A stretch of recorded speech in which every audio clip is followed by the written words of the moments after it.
of public hearings for the Alberta Electoral Boundaries Commission. As everyone is probably no doubt aware, we are an independent commission established by the Legislature of Alberta, and the commission members are listed on the following slide, and you can check out their biography or our biographies on the website.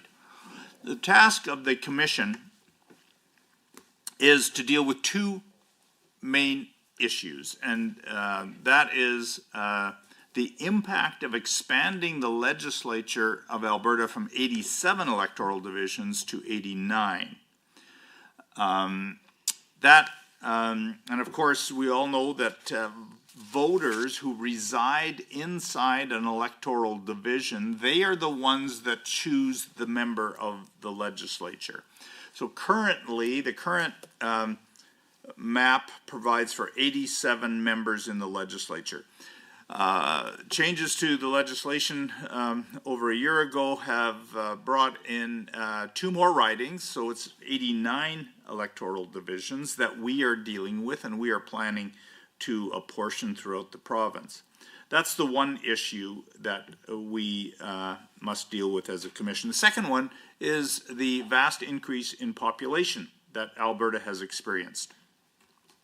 9 years ago was the last Electoral Boundaries Commission, headed up by Justice Bealby, and that commission dealt with a population of slightly over 4 million Albertans.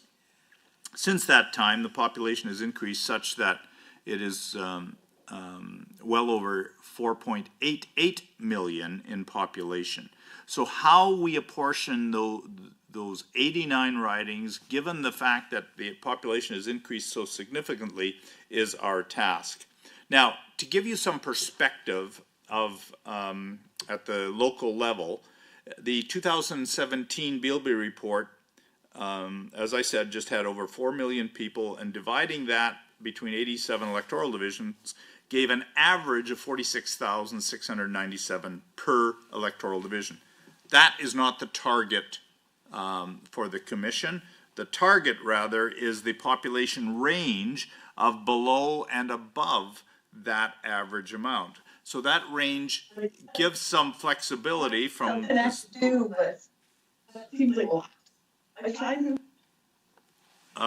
So that population target gives us a range of 35,000 to just over 58,000. Or sorry, that was the 2017 commission. This time around, as you can see, the formula is 4.88 million over 89 constituencies, reveals an average population per electoral division of 54,929. Again, that's not the target for our commission. The target population range per electoral division is minus 25% of that average to plus 25%. As long as we're in that range, we meet the requirement of effective representation. And that's just over 41,000 to 68,000. So the task of this commission is not to apportion the ridings according to the formula of one person, one vote. We do not have rep by pop principle in Canada or in Alberta, and we never have. No Canadian jurisdiction has ever had strict one person, one vote formula. That is a U.S. concept, and they have adopted that and utilized that. But that is not a Canadian concept. The Canadian concept is rather effective representation. And it's based on several things. First of all, Canada's history, and Supreme Court and Appellate Court jurisprudence and legislation.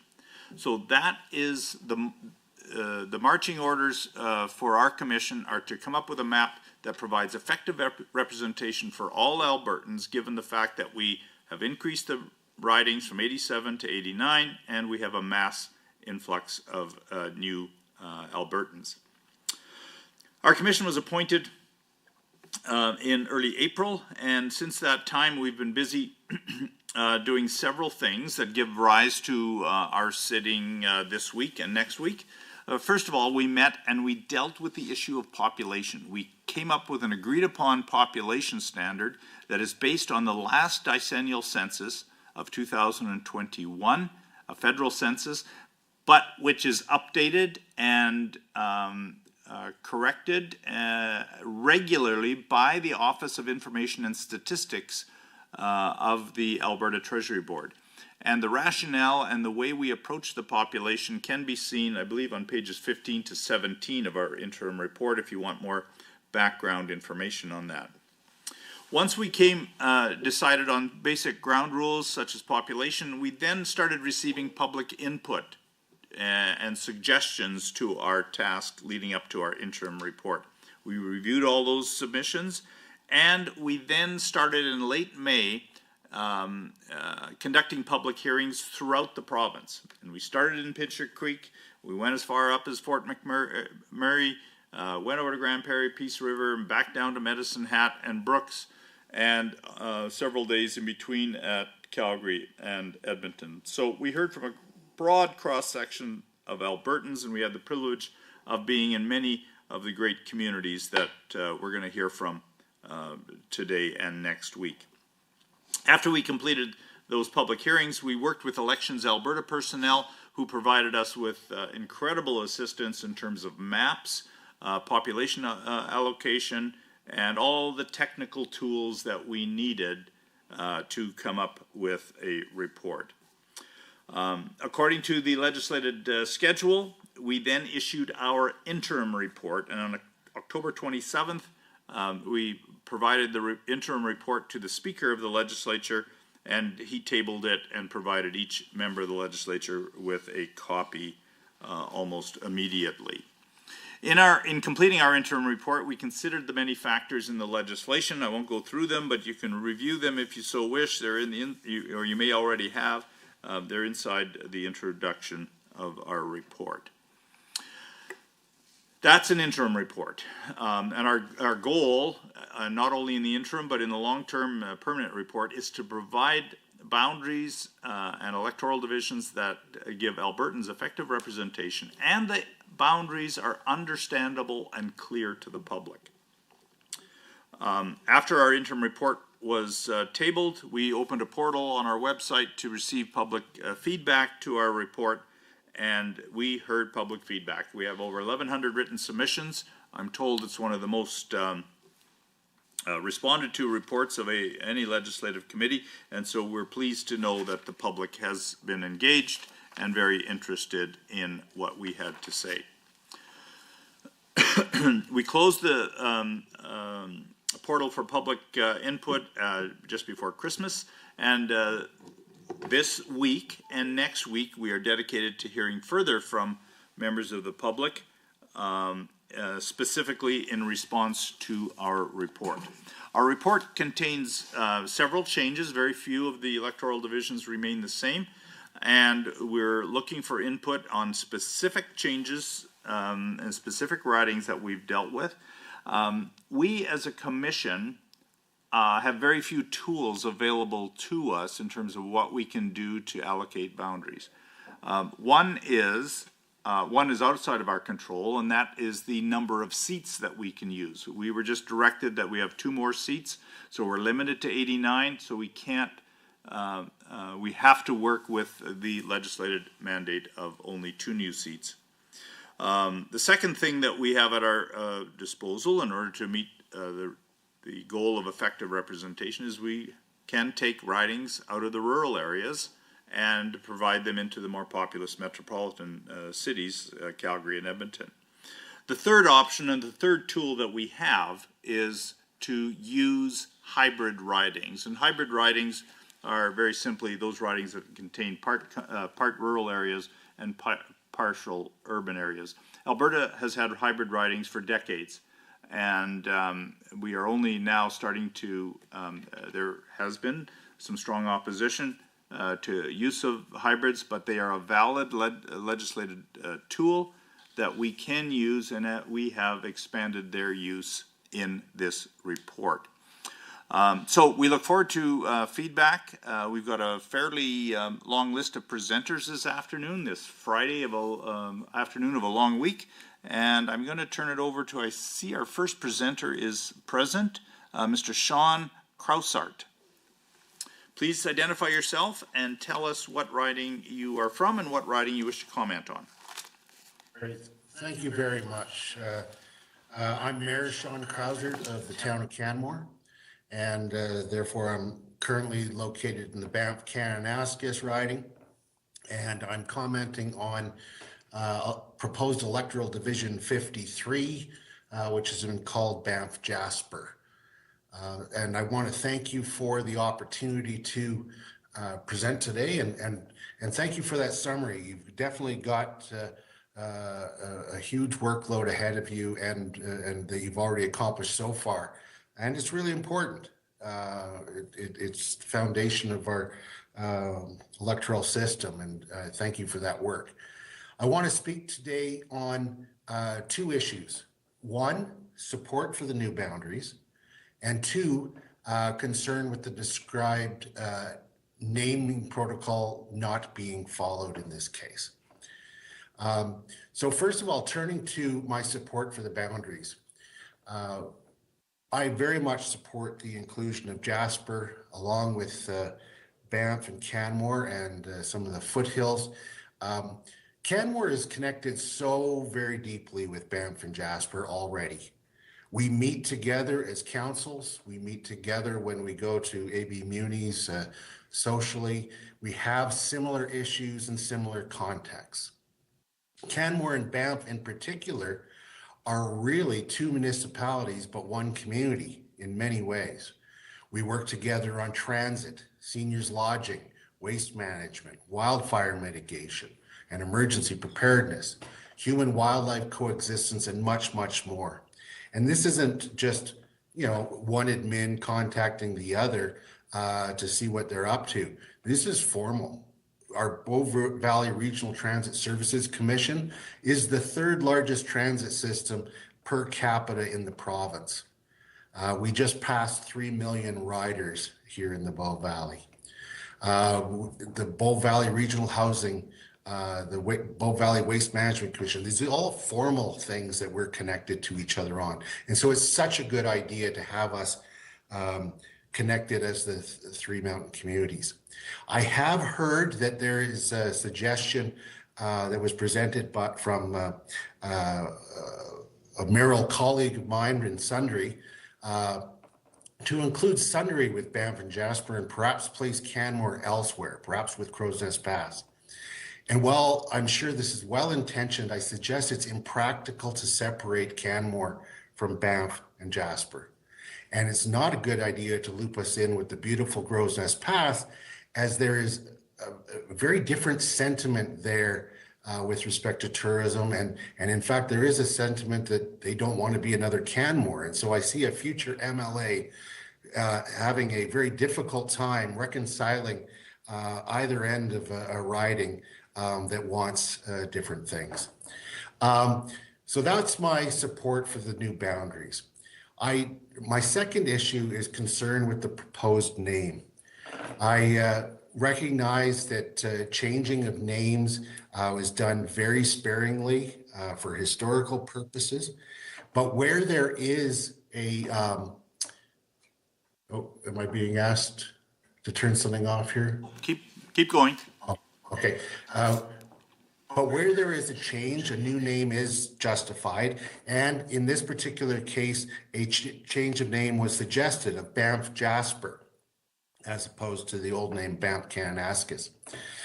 Since there is a change of riding sufficient enough to change the name and a new name is proposed, I very much recommend following the naming protocol that you've described on page 39 of the draft report. Canmore is the largest municipality within this proposed new riding by far. It would contain about 1/3 of the population, and Canmore is larger than Banff and Jasper combined. So I suggest a new name could be Canmore Banff Jasper, or some other combination with Canmore as the largest municipality in the name and positioned first. With that, I want to thank you for listening today in my support for the boundaries and my concern about the name, and would be pleased to answer any questions as best as I can. Thank you. Thank you. Thank you for your succinct submission. Mr. Evans, any questions or comments? Yes, thank you for your submissions. I have a question about the formal municipal agreements that you referenced. Can you tell me what formal municipal agreements exist between the three parties, Jasper, Banff, and Canmore? We don't have a formal agreement between the three. Jasper, Banff, and Canmore have worked together on a lot of advocacy with regards to mountain communities, and especially with the very unique circumstances that we face that really nobody else in the province does, with being tourist destinations and tight footprints and a massive amount of tourism infrastructure that has to be funded on the backs of our ratepayers. So we've worked together in that regard. The formal agreements are mostly with Banff and Canmore, as well as some of them, including also the MD of Bighorn. And we have we are the partners for the Bow Valley Regional Transit Services Commission. We are the partners for the Bow Valley Regional Housing. We are partners for Bow Valley Waste Management Commission. This is all Banff. This is all Banff and Canmore? Yeah, all Banff and Canmore. That's what you're listing off right now? Yes, yeah, all Banff and Canmore, and many of them also include the municipal district of Bighorn. Okay. We sit on the Human Wildlife Coexistence Roundtable. That is our body. We also are part of the Bow Valley Corridor Alliance with regards to mass transit, and there's a number of others that are just evading me right now, but we try to take advantage of the fact that we have similar needs and we're in close proximity, and so we do a lot together in order to create efficiencies for our communities. Okay. Thank you. Ms. Sampson? Thank you for your presentation. Most interesting. We heard a lot about the Banff Jasper new riding, and we heard some comments, more than one, from West Yellowhead who want to keep Jasper out because they have such a close alliance, probably similar to what you have with Banff. Can you speak to that and just offer us your opinion?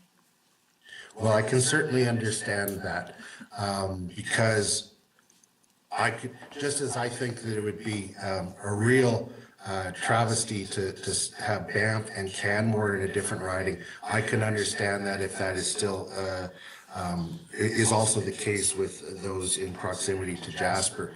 Our connections with Jasper are more about similar context and past advocacy, but we don't have the formal arrangements like we do with Banff. Okay. Thank you. Mr. Clark? Thank you very much, and very much appreciate Mr. Mayor you joining us. It's always good to hear from elected officials in your communities who have a good broad view of what's happening in your communities and then neighboring as well. So I have a couple of quick questions. Picking up, well, you in your earlier statements, you talked about the connection of Canmore to Banff, but also to Jasper. Whether it's sort of formal agreements or not, what sort of work do you do with Jasper? Well, there's informal sharing of best practices. Our three CAOs meet. The mayors and I meet at regular intervals to share what's going on our communities. Of course, we're all very popular Rocky Mountain destinations. We have very similar issues to deal with. And so while those are more formal and much more extensive between Canmore and Banff, we do share a lot in common with Jasper. I like the idea of Jasper being part of the boundaries. I understand if they weren't, but I think the real travesty was the suggestion that Canmore and Banff be in a different riding. Okay, that's great. Do you have similar relationships, or with Crow's Nest, you referenced that it's sort of a different, kind of feel, Yeah. a different sort of place. So is that, maybe you just expand a little bit on your earlier comments? We have no contact whatsoever with Crow's Nest. I have heard through provincial representation that there is a strong resistance to developing of a tourism-based community in Crow's Nest, and I can understand where that comes from. Certainly within Canmore, we've had such resistance in our past. The thing is that specifically they don't want to be another Canmore, and so I could just hate to be the MLA that represents Canmore and the community that doesn't want to be Canmore. It's a tough position to be put in. Who wouldn't want to be Canmore? That's what I say. Okay, thank you, Mr. Mayor. Appreciate Okay, Dr. Martin. Thank you, and thank you, Mayor. I wanted to ask you about the linkages with Kananaskis country. I mean, immediately surrounding you and certainly south of you, wow, eight or nine provincial parks and wilderness parks. And I take it that your community is the tourism industry at the very minimum faces into Kananaskis country heavily, as well as into the national park. I wonder if you could describe the management of relationships with the provincial park organizations. Yeah, absolutely. Yeah, we have good relationships in all of those spheres that you just described.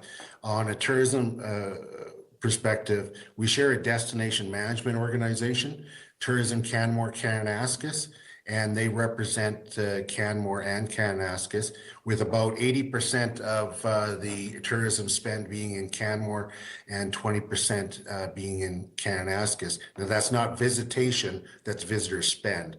Obviously, Kananaskis gets a lot of day trippers and hikers and whatnot. We sit together on Bow Valley Leaders Caucus with the KID group. Now, they're a little bit of a different animal than us. They only control a portion of their, this is the Kananaskis Improvement District, only control a portion of their operations. A lot of it is directly from the province. But we also work well with Alberta Parks and the National Park. We sit together on the Human-Wildlife Coexistence Roundtable that aims to ensure that we have good connectivity of wildlife right throughout the Bow Valley. And obviously, with Kananaskis, the Nordic Centre is in Kananaskis country, and that is a huge element of life in Canmore as well. Thank you very much, Mayor Krausert. If I could maybe wade in a little bit. When the idea first came before us of one electoral division, I was quite enamored with it, and it's almost like the English Lake District. Why would you want to break up the English Lake District? I mean, it's got a bit of a romanticism to it and a beautiful symmetry. However, we've received some pretty significant pushback for the idea of the one electoral division, and I can think of an earlier presentation today and one about 2 or 3 days ago in Calgary, and these were from individuals who are very intimately involved with the national parks. And for example, the one a few days ago expressed the need to have strong provincial interface with whoever is representing the federal parks. And your presentation really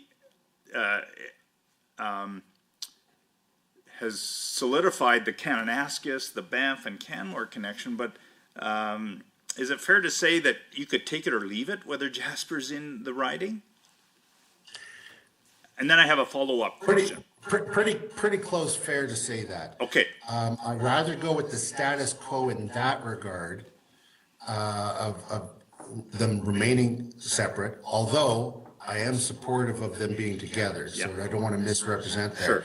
But the big thing is, really truly believe Banff and Canmore have to stay connected. oh, yes, yeah, okay. So now let me take you to what we heard this morning. Okay. And I don't want to, well, I haven't driven through Hinton. Well, I guess we did on our tour. But I 30 years ago, I used to drive through Hinton a lot. And predominantly now, it's always been Canmore, Banff, and I used to live in Canmore, I had a place in Canmore for a few years. And but there was a presenter this morning that was aspiring, or indicated that Hinton was aspiring to be like Canmore. In other words, Hinton should be Jasper's version of Canmore. And I have to say that, maybe that's where Canmore was 60 years ago or 50 years ago. And there's some merit to that. So the pushback that we've received has not been just idealistic or romantic. It's been, a real, discussing a real connection going east from the national parks. Yeah, and I expect that connection has only gotten stronger since the tragedy that struck Jasper, especially since Hinton serves such a huge role in providing housing for a lot of employees and a base for operations. So I can totally see that, and I think that would be something that you should really take into account. Okay. So not to stretch the analogy of siblings, but you would be viewed as Hinton's big sister.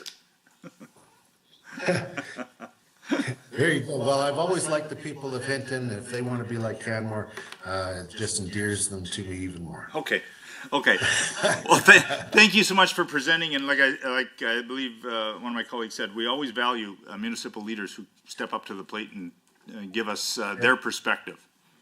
So thank you very much for listening. I do want to underscore that while I dealt with it second, it was actually also my primary thing is about the naming. Yes, yeah. Okay. And so I want to make sure that that's been heard and that you'll give that some consideration. Yes. Okay. Thank you so much. And please remain to hear the other presenters. It's always instructive for presenters to hear each other's comments. So if you're able, please remain. I will stay for a while, and I'll just turn off my camera and mic, and thank you very much. Thank you. That now takes us to our second presenter, Mr. Bill Cox. Please turn on your mic and tell us what ridings you wish to comment on, Mr. Cox.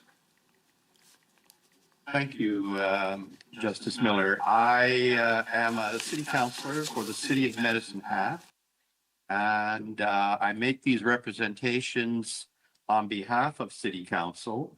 I've consulted with my colleagues on council, given them a summary of the things that I discussed with the mayor that we wanted to bring up in this representation, and I'm actually joined this afternoon by two of my fellow councillors, Councillor Dan Reinisch and Councillor Brian Varga are here with me. We are, of course, representing the city of Medicine Hat, and the two current ridings are Brooks Medicine Hat and Cypress Medicine Hat, which you propose basically to leave in their current configuration, but change the names so that Medicine Hat comes first in the naming. So they will both be Medicine Hat ridings with one Medicine Hat Brooks, one Medicine Hat Cypress. I make these submissions on our behalf to urge you to consider creating one main riding that would represent the urban population of Medicine Hat. Our feeling is that we have sort of the north side and the south side of the river have more in common with each other and deserve an MLA who represents the urban core of the city of Medicine Hat, as opposed to dividing the city almost in two and creating two hybrid ridings, as you called them earlier, rural urban ridings with Cypress and Medicine Hat. We would like to see originally, well, I don't know about originally, but before the current iteration, Medicine Hat was its own riding, and Cypress Medicine Hat was a riding that was comprised mostly of the county of Cypress and a portion of the southern portion of the city of Medicine Hat, with the boundary more or less running along Carey Drive.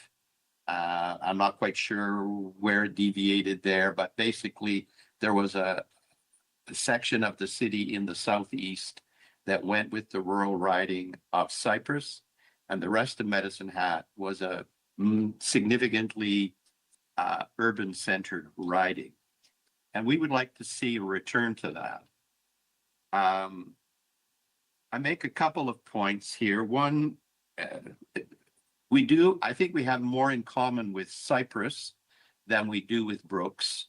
Cypress is, of course, the riding in the far southeast corner of the province.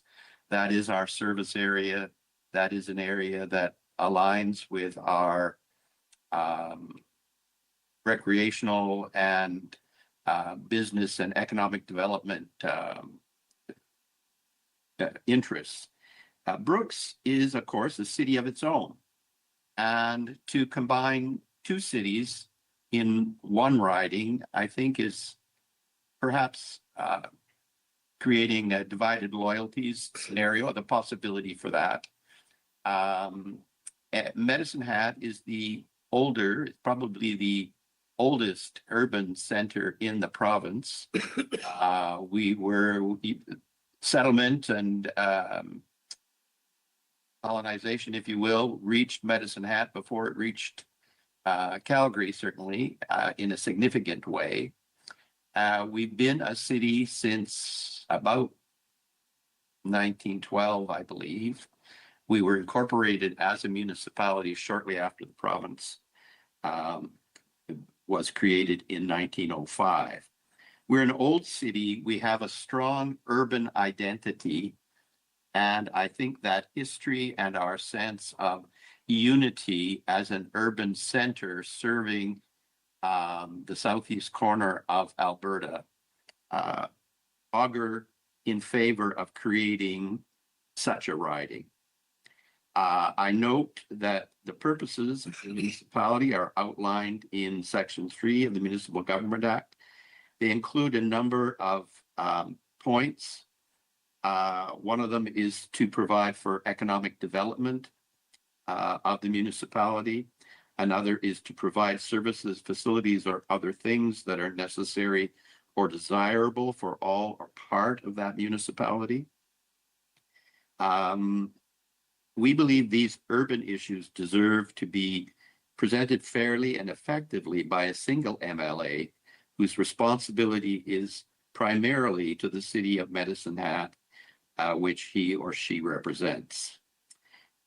It would not be deemed appropriate, I think, for portions, although there may be arguments that'll be made, but for significant portions of Calgary or Edmonton to be divided out of the city and included with significant rural populations. And I think Medicine Hat deserves the same respect for its urban identity.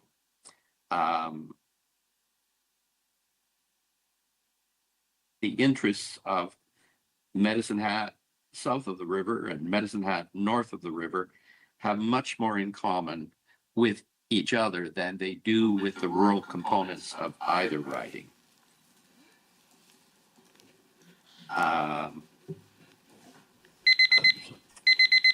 There's, of course, the numerical balance and equity of equitable representation, and that is a major consideration, which must be borne in mind by this commission. But my argument would be that the numbers, while they need to remain relatively equal from riding to riding, that the alignment of interests, the alignment of the population, the coalition of interests between urban and rural is a more important distinguishing factor than creating the numbers that would be more or less equal. Okay. So I think those are my basic points. I'm certainly prepared to answer any questions you may have. Well, actually, your presentation is timely because we had one, if not two presentations this morning on Medicine Hat, or a couple yesterday. We had 3 or 4 in the last day or so. But I'm going to open it up for the commission to ask questions. Mr. Clark, any questions of this presenter? Yeah, thank you. Quantity is not always the only indicator of what we should be taking into account. But I just think it's noteworthy that I think we've had exactly 2 between the written and verbal submissions so far, perhaps 2 or 3 in support of the current configuration in the first round, and I would say maybe 2 or 3 in the second round between written and verbal submissions so far in support of the way Medicine Hat has been drawn, and substantially more than that in opposition to that. So that's just an interesting point. And also say the same thing to you as I said to Mayor Crowser. We really appreciate when municipal officials come and tell us the lay of the land and their communities. So I want to say thank you for that as well. Could you referenced the Municipal Government Act in your presentation? Would you mind reiterating that and just expanding a bit on the role of municipalities and how you feel that bears on our decision?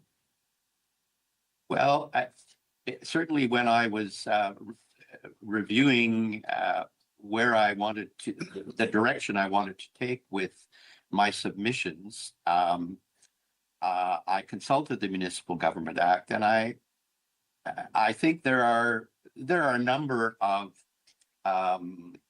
items, subsections in Section 3 of the Municipal Government Act. I think the economic development, to promote the economic development of the municipality, there's not much to link Medicine Hat and Brooks, for instance, in terms of economic development. We're 100 kilometers apart. We have very different strengths, different weaknesses, and we've got our own interests there, which I think deserve to be appropriately represented. And I think having an MLA who can speak for the urban center of Medicine Hat, the city of Medicine Hat, does create some strength there for economic development. I think too that the services that we provide as a city, while they're similar to what needs to be provided in a rural setting, they're provided for in very different ways. And we have a long history here in Medicine Hat of owning all of our own city utilities. So not just, the sanitary utilities, but also our own gas and electric. And so we think that that's a significant consideration that sets us apart from Brooks and from our rural neighbors. And then certainly the other kinds of things that a city is called upon to provide in terms of recreational opportunity. We have Medicine Hat College here, which we try to work closely with and keep in touch with so that our interests and our advocacy on behalf of one another can proceed jointly. I think those are the things that I would consider, and I would commend, I don't have the Municipal Government Act right in front of me at this point, but I would commend perhaps your reviewing the terms of Section 3. Thank you very much. Appreciate it. Thank you. Mr. Evans? Good afternoon, Mr. Cox. I happen to have the Municipal Government Act in front of me. Surprise, surprise. I don't know that it really helps your argument, given that it outlines the responsibilities of the municipality and doesn't deal with what the MLA would do. Section 3, yeah, can you, I'm not sure I understand.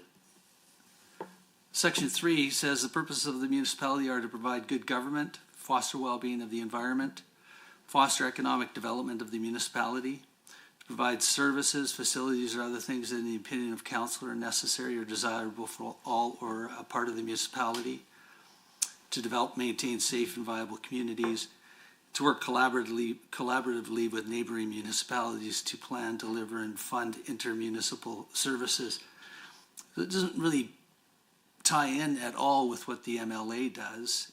These are responsibilities that attach to the City Council of Medicine Hat and to the municipalities that surround Medicine Hat. So, if I may, I would challenge that in this regard. An MLA that represents Medicine Hat needs to be able to advocate for the things that the city of Medicine Hat is advocating for.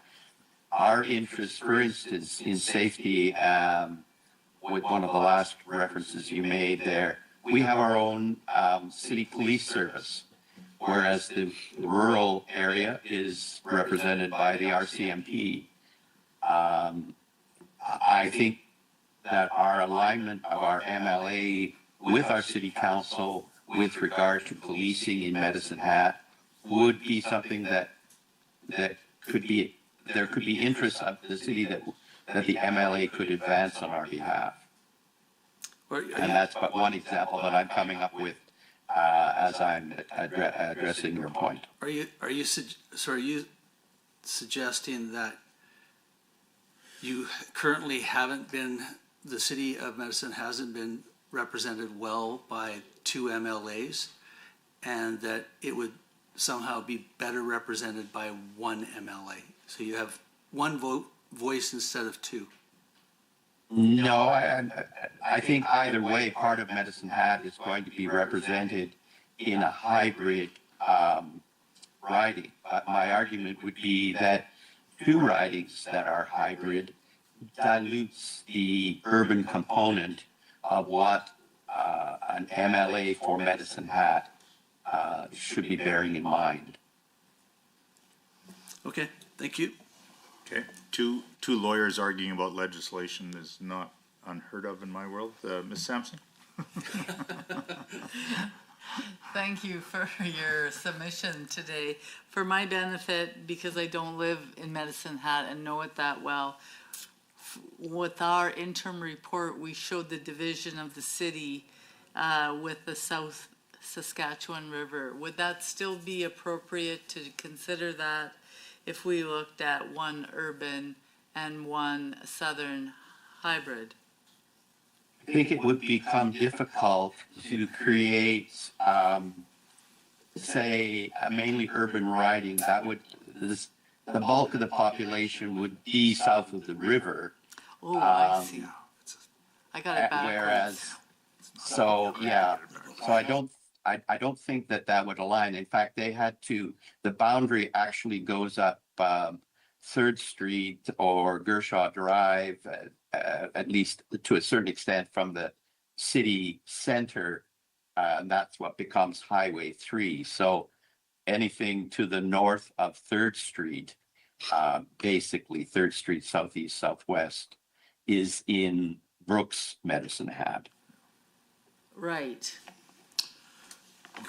And I think what we're suggesting is a return to the Terry Drive alignment that would take a portion of the south side of the city, place it in a hybrid riding with Cypress, Medicine Hat proper, the downtown core and the most significant part of the populated part of the city on both sides of the river would be the urban riding of Medicine Hat, and Brooks would entail the city of Brooks and obviously some rural components as well. Okay, Anything else? Mr. Cox, what's your proposal for Red Cliff?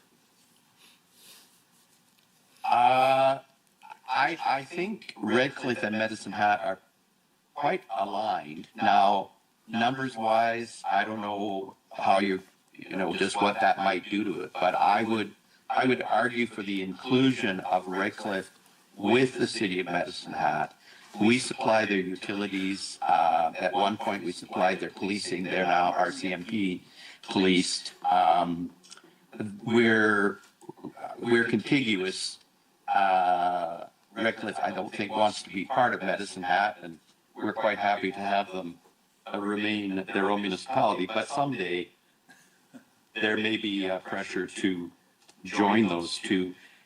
Our interests in terms of economic development and identity are very closely linked. And you have the Kerry Drive boundary. Are you including Red Cliff in that? I'm including Redcliffe that's to the northwest of Medicine Hat. So I would be including Redcliffe with the city of Medicine Hat. Otherwise, you would, if you needed to balance the numbers, it could be aligned with Brooks. But I don't think they'd be that pleased about that either. They would certainly recognize Medicine Hat as a core part of their identity, even if they love their own small town way of life and their own history and so forth. I think they feel quite conjoined with the city in many ways. Thank you. Anything else, Susan? No, I'm good, thank you. No questions from Dr. Martin. Mr. Cox, there's several.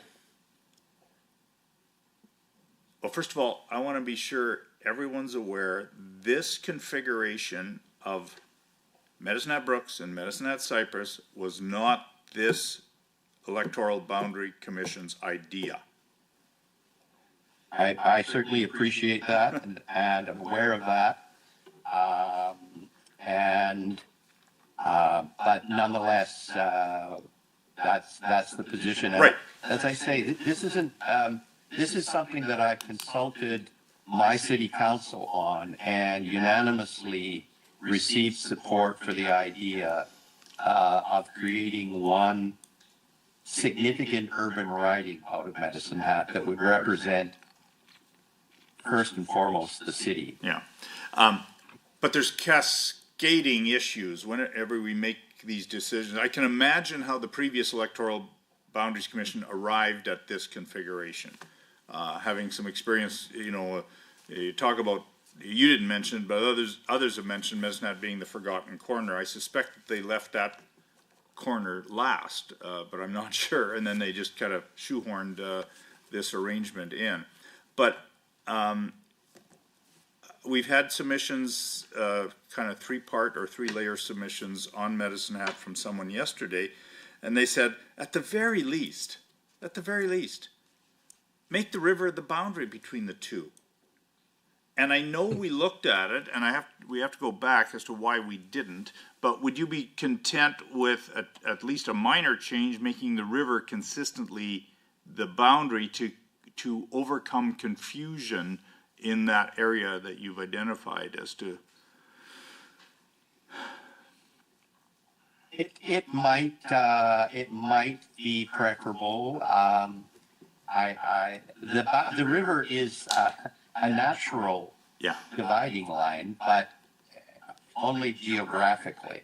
It is not a natural dividing line when it comes to economic development, when it comes to the provision of services to this area, and when it comes to identity as a community. Yeah. Okay. Well, thank you very much, and thanks for bringing that perspective of the city leaders. I'm wondering if I might. I did not get a written submission filed, primarily because I needed to wanted to consult with council. We reserved the time to speak to you, but I didn't have time to get an endorsed submission in writing ready to present. And I'm wondering if you would be open to accepting a summary of the points I've made this afternoon in written form. Certainly. Certainly. Yeah, if you can get that to us by, I'll get it to you by the, we've got it in Hansard now, but, as soon as you can get it to us, make sure it goes to Mr. Aaron Roth and it'll be distributed. And that will be helpful. But I hope you appreciate, and we often tell people this, every decision has cascading effects. And, we got a Brooks problem then, and which leads to a Drumheller problem, which leads to another problem, and it's not as easy as taking a marker out and redrawing the lines. And but it's very helpful to know this. And like I said, we've had other submissions from Medicine Hatters, some very similar, some endorsing the current status quo. But yeah, please submit something in writing, and we will review it. Thank you very much. I do appreciate the difficulty of your work, and I appreciate the objective manner in which you're conducting these proceedings and making your recommendations to the legislature. Please, please remain in the meeting if you can to hear other presenters. Oh boy, we're going on a little tongue here. After Mr. Cox is Megan Stewart, our next presenter.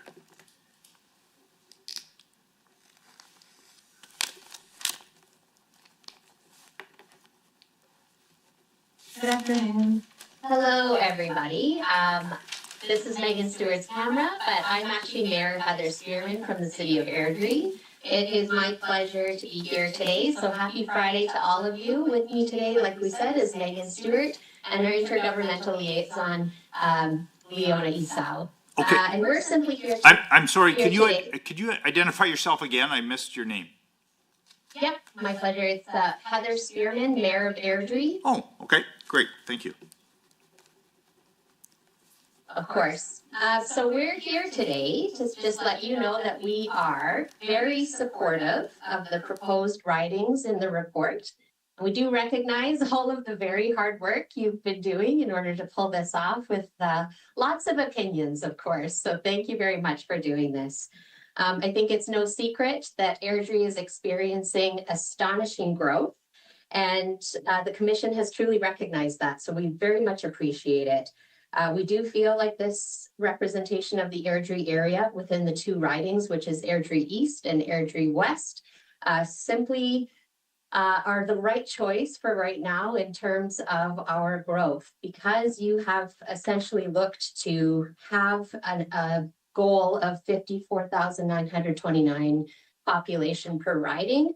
And we are thrilled that this reflects what is happening in Airdrie. Essentially, with our growth, we're adding a town of Crossfield every year. And even with the market softening, that doesn't seem to be projected to be going away for Airdrie.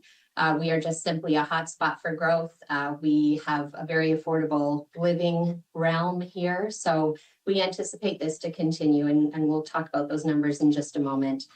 We do feel like the Airdrie representation is technically underrepresented today as it stands, but with these amendments to the areas for our ridings, we're confident that this will reflect in 2027 exactly where our growth is projected to go, and that it will create a fair and equal representation, which leads me to my next point, that we believe that the choice of the Commission for these ridings truly does represent voter parity for us. It ensures that every single vote across the province has the opportunity to have equal and effective representation. And that's certainly true for Airdrie. If you pop to our second and final slide, I just want to talk a little bit about the actual population that we're seeing here in Airdrie and what our projected growth tends to look like. So today, the City of Airdrie population, and just for your information, we do a census every single year to ensure that we are staying up on our growth. So as of today, we're actually a bit over 90,000 in terms of population. By 2027, we expect the City of Airdrie to be at 98,490. So when we're looking at Airdrie West today, as that represented riding stands, we're looking at about 48,145, and Airdrie East is reflecting 53,952 people. And of course, this is reflecting the areas around us. If we look forward to the blue numbers on the page there, you can see that the city of Airdrie's population, as I mentioned, is going to be well over 98,000. And so for Airdrie West, that means a projected population just in Airdrie of 52,214. And on the Airdrie East side of things, we're looking at 54,450. And that is only reflecting the growth within the city of Airdrie limits. That is not reflecting the growth that is projected for Crossfield, Irricana, some of those smaller villages, or any of the rurals in that area. So just want to share those volumes with you because I think it's important to recognize that. We can't confidently project the growth for 2035 for the broader area, but for Airdrie, we expect to be at over 141,000 residents within the city of Airdrie boundaries by 2035, which, as you know, is likely going to be the next time for a review of these electoral boundaries.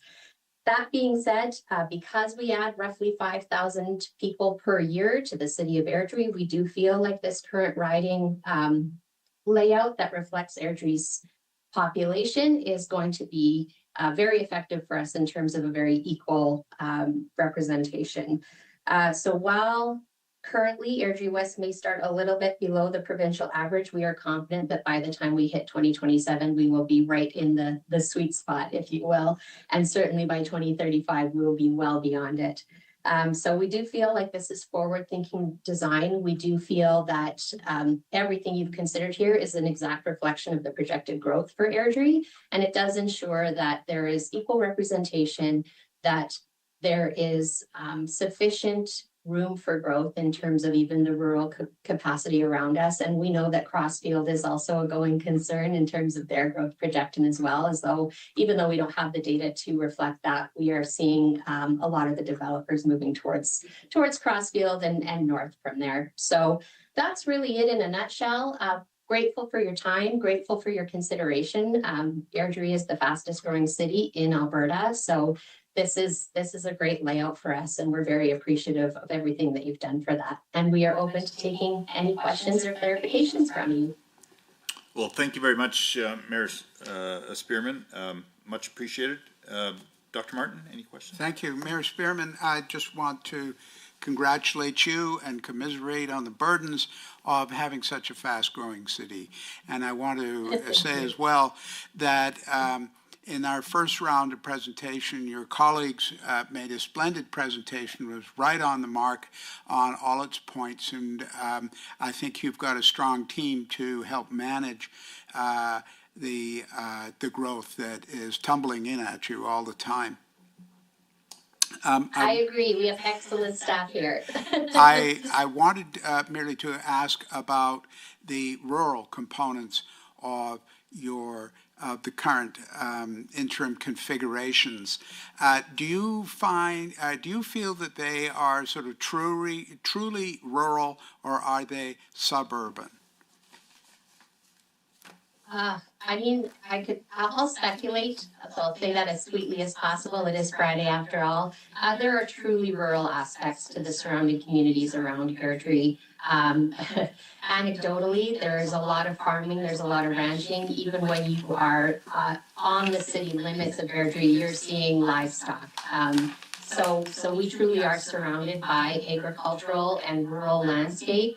And that extends in every direction, save for maybe southbound, because that's where Balzac and the broader Rocky View County are growing. And so that's a little bit different. And then, of course, just south of that is a very, very different demographic within the northern boundaries of Calgary, and really not representative of what our interests and growth challenges are.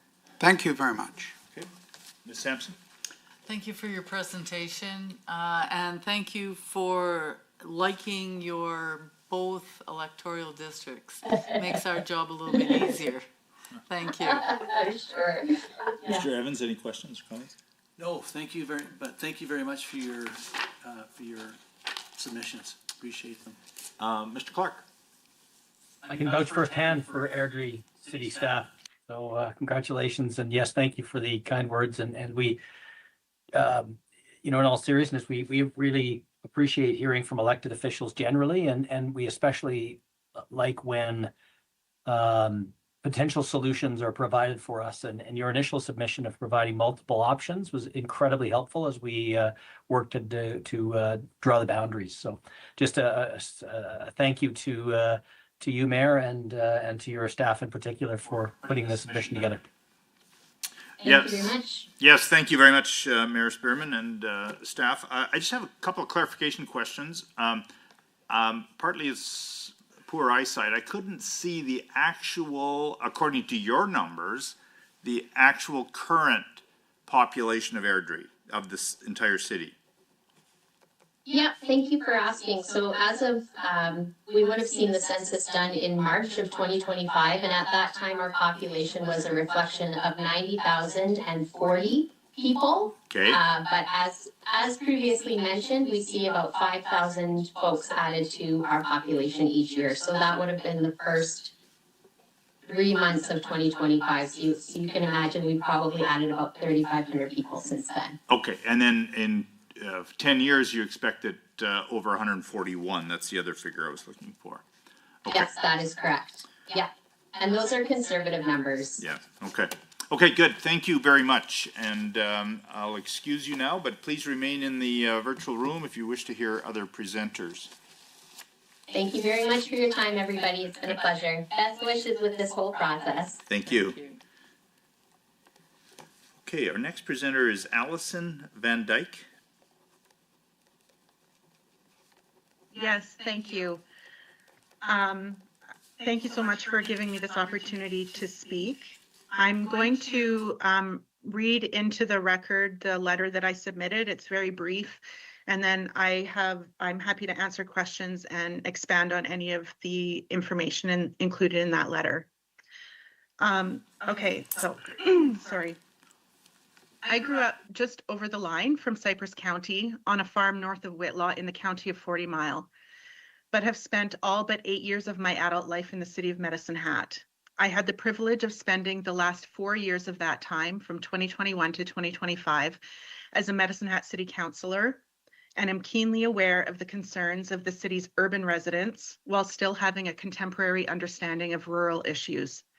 My parents and brother still live and work on the family farm, which received the Alberta Century Farm and Ranch Award in 2009. The City of Medicine Hat shares regional concerns with the surrounding area. However, the issues facing rural and urban constituents are not the same.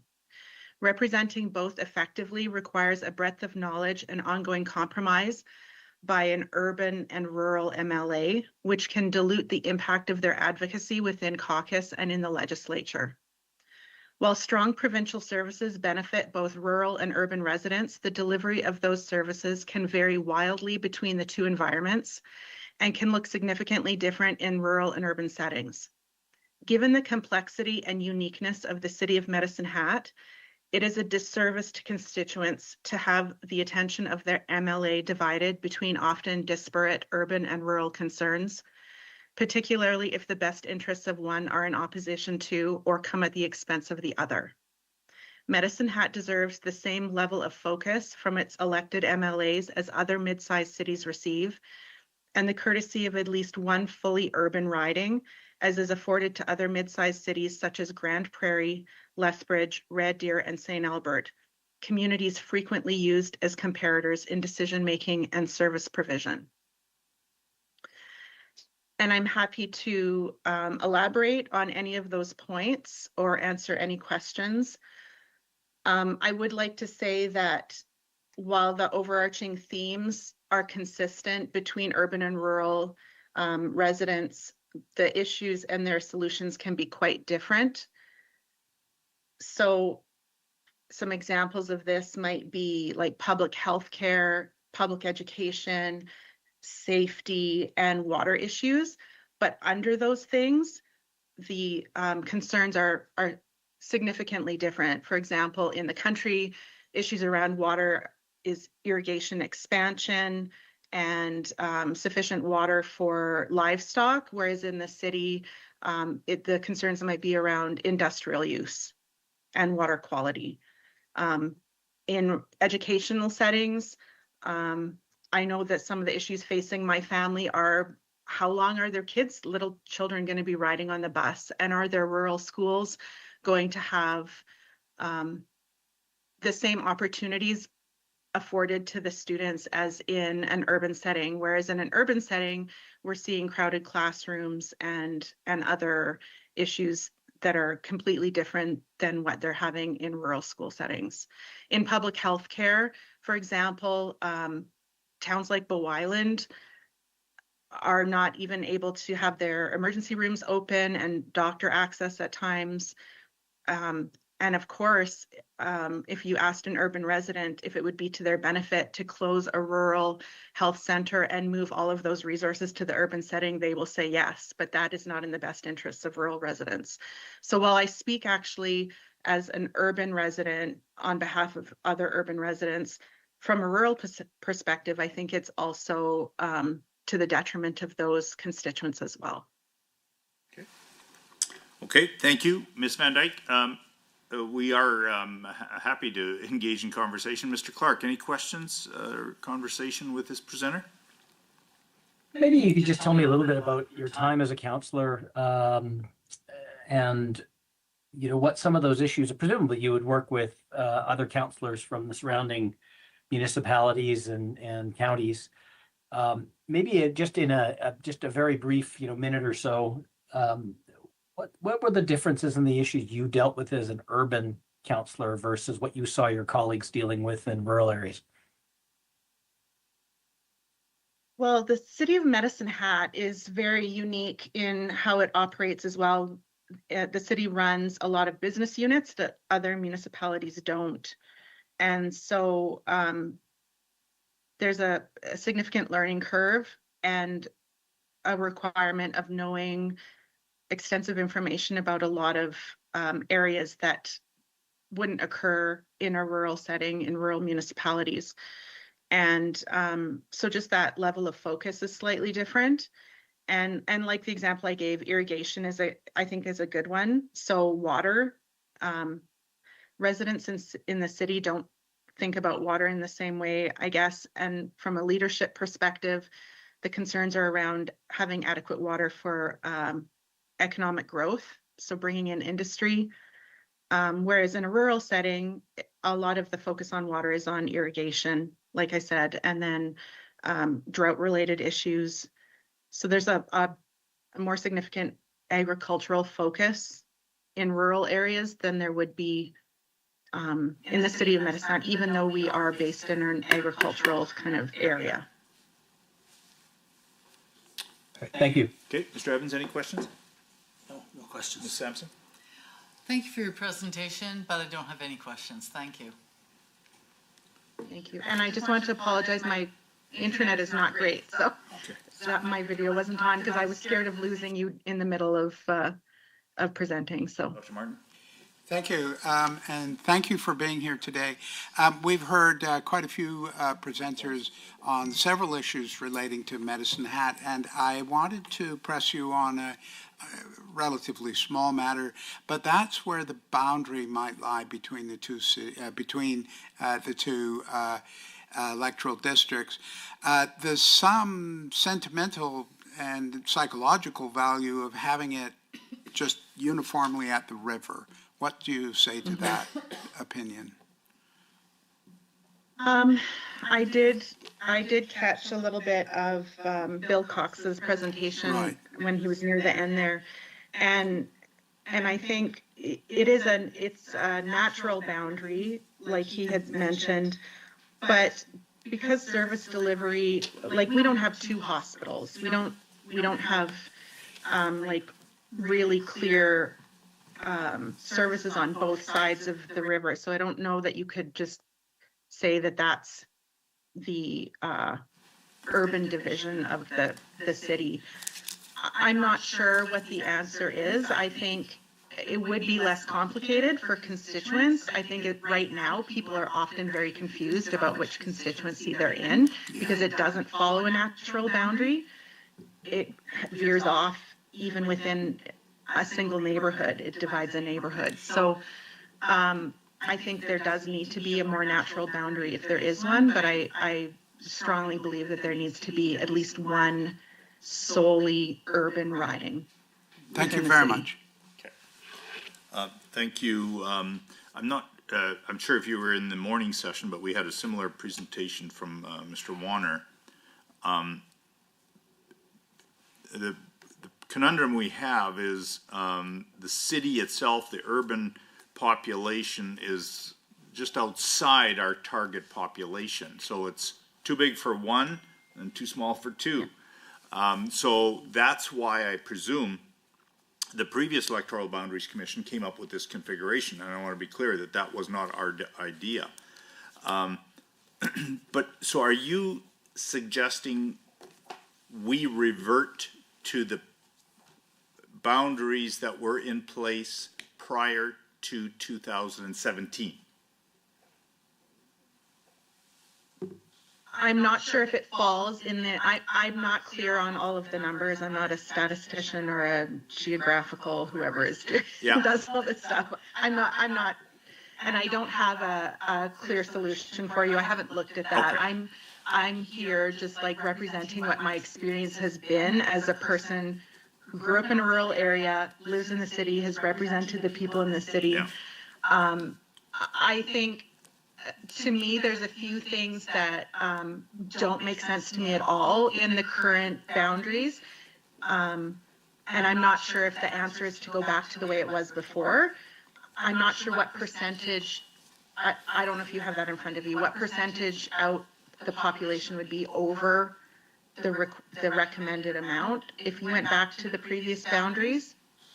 I don't know if anyone knows that, but Yeah, it's a bit complicated because Brooks is now in this situation, and we didn't put it there, and Right. my understanding is Medicine Hat's population right now is right around 68, 69,000. The upper limit for us for one riding is 68,000. But then that doesn't solve the problem for us because we've got all the surrounding area, and so anyways. right. I appreciate your Yeah, comments. It's not unlike several other presenters from Medicine Hat, but we had a desperate plea from someone presenting from Edmonton saying, at the very least, use the river as the boundary because it doesn't make sense. So we'll look at that. For sure, we'll look Yeah. at that. Thank you. Yeah, I think it is very confusing to people. One thing that I would say is that the boundaries, the way they currently are, definitely don't align with my life experience of kind of like natural catchment areas for this area, because if it was following that, Bow Island would be part of one of these ridings and not Bazano. And it doesn't adhere to our like regional healthcare system, our regional economic development programs, our watersheds, our irrigation systems, any of those things. So Refresh my memory. Is it- Bow Island in County of 40 Mile or Cypress? it's in the county of 40 Mile. Yeah, okay, that's why it's not in there then, yeah, okay. Okay, thank you very much, Ms. Van Dyke, much appreciated, and, yeah, so, we've got two more to go to before, and please remain, because there is gonna be a Medicine Hat presenter, coming up later this afternoon, another Medicine Hat presenter, so. Okay, thank you very much. Our next, person is, Devin Dreeshen, the next presenter. Thank you very much, Commissioners. Can you hear and see me? Yes. Great. Well, thank you very much. Well, I have, I'm not sure if there's been many MLAs that have presented to you yet, but I have the great honor and privilege of serving as the MLA for Innisfil Sylvan Lake. And since this whole process, I've had many constituents writing in and calling into my office wanting to participate. So obviously the gravity of the work that you guys are doing is well recognized across the province, and just want to thank all commissioners for your hard work to date. But I would say that there are some concerns that I've been hearing from a Central Alberta standpoint. And I guess the first issue is the loss of a rural MLA in Central Alberta that is very concerning to not just municipal elected leaders, but to constituents as well. And there seems to be a trend of one less rural MLA in Northern Alberta and then one less rural MLA in Southern Alberta. And just a little plug for rural MLAs that I hope isn't lost.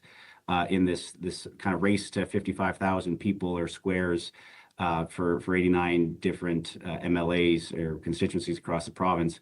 But a rural MLA is a lot different than an Edmonton, Calgary urban MLA. You will have one MLA, for my example, I have 7 mayors that I have to engage with. I have 40 councillors that I have to engage with. I have hundreds of kilometers of provincial road networks that have to be maintained and countless calls from constituents that drive on those provincial road networks to make sure that the roads are clear and they can get to work safely from where they live. So a rural MLA has a lot of engagement with municipalities and people that live out in rural Alberta. And conversely, compare that to an Edmonton MLA. Maybe they share, well, they all share one mayor. So you'd have 30 or 40 MLAs sharing just one mayor, not multiple. And also it's the opposite when it comes to a city councillor, where they would share one city councillor with 4 or 5 MLAs in a larger urban setting. And also you could have an Edmontonian that within a 15-minute radius of where they live would not actually use any provincial assets, wouldn't go to a provincial park, wouldn't go to provincial crown land, wouldn't go on a provincial road at all in their daily life. So the importance of having rural MLAs in the legislature, just due to their basic daily life, is very important, just so there's that great engagement of an MLA with people that actually use provincial assets and use things that are in the provincial purview on a daily basis. And obviously there's education, there's healthcare, but for regular folks that maybe don't have any kids or they're not in the hospital setting, it's a daily life to use provincial road network. So obviously the changes that I'd like to see from the proposed Sylvan Lake Innisfail constituency, and it has been reiterated by a lot of municipal leaders and mayors and councillors that have already submitted applications or suggestions, is to really prioritize economic corridors or highways. So obviously Highway 2 running up and down the riding of Innisfail, Sylvan Lake, or Sylvan Lake Innisfail, the communities along there, not just the history of being CP towns that had to have a certain amount of distance so that the steam trains could be able to be able to operate, but how they've been developed over the years and the types of people that live there are very similar when it comes to Red Deer being that hub. So you have communities like Black Falls, which are very similar to Panhold and Innisfail, that Black Falls and Innisfail have lots of industrial. There's lots of oil and gas businesses that are in and around those communities, and it's also a bedroom community to Red Deer. So the proposal that I would have is that the Innisfail essentially riding would include Black Falls and Innisfail and Panhold of that Highway 2 corridor. And obviously 55 or 54,000 is the target. And where I think you can make up that population gain is a swap with Black Falls for Sylvan Lake. And then obviously to the north from Lacombe, it could be able to gain that population going into Sylvan Lake. And it does actually have a nice Highway 20 connection of Gull Lake, Sylvan Lake. Sylvan Lake would then be under 1 MLA instead of 3 MLAs. And you would have a much better connection with that lake country in the northwestern part of the province. And obviously, whether it's ranchers or forestry workers that are in that Eckville, Caroline area going out to Rocky Mountain House, they're much better connected to that Sylvan Lake area versus, say, the Highway 2 corridor. It almost, not just that it rains more there, but it does have more connections with communities that grew up and built along Highway 2. And then obviously looking farther east, once the Red Deer River to the east to Drumheller-Stettler, obviously the population concerns that Drumheller-Stettler has of just being a large landmass, but not having a lot of population. It's hard to expand any farther east beyond the river. But on Highway 21, again, a north-south highway, Delburn, Elnora, Huxley, Trochu, that's on the CN line.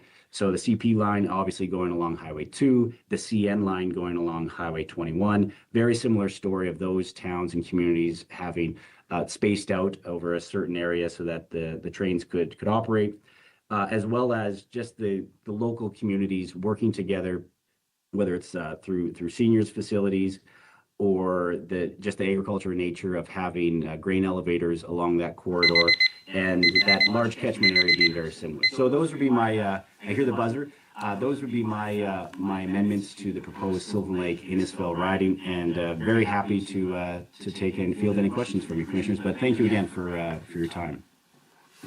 Okay, thank you. And sorry, I was slightly distracted when you were making your first point about adding Black Falls into your riding. And was there any other communities to be added from your perspective before we get to the eastern boundary?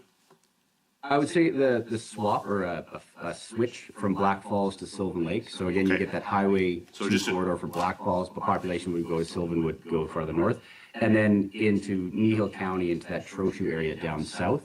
And I still think if you're going for, are we hitting 54,000? I think we're still maybe a little shy. But there are some areas along the city of Red Deer, Westerner Park, for example, that's near Gasoline Alley and the development in the south side of Red Deer, that there could be some population gain there by the Westerner Park, which is a large ag society, that probably better represented by a rural MLA. Okay. But only as far south as Trochu, not Three Hills. Correct. And I think that just the population numbers of, you had mentioned before, the cascading effects, I think that makes that Olds riding that much harder to get population as well when you get into that southeastern part of the province. Okay, thank you. I just needed that for clarification.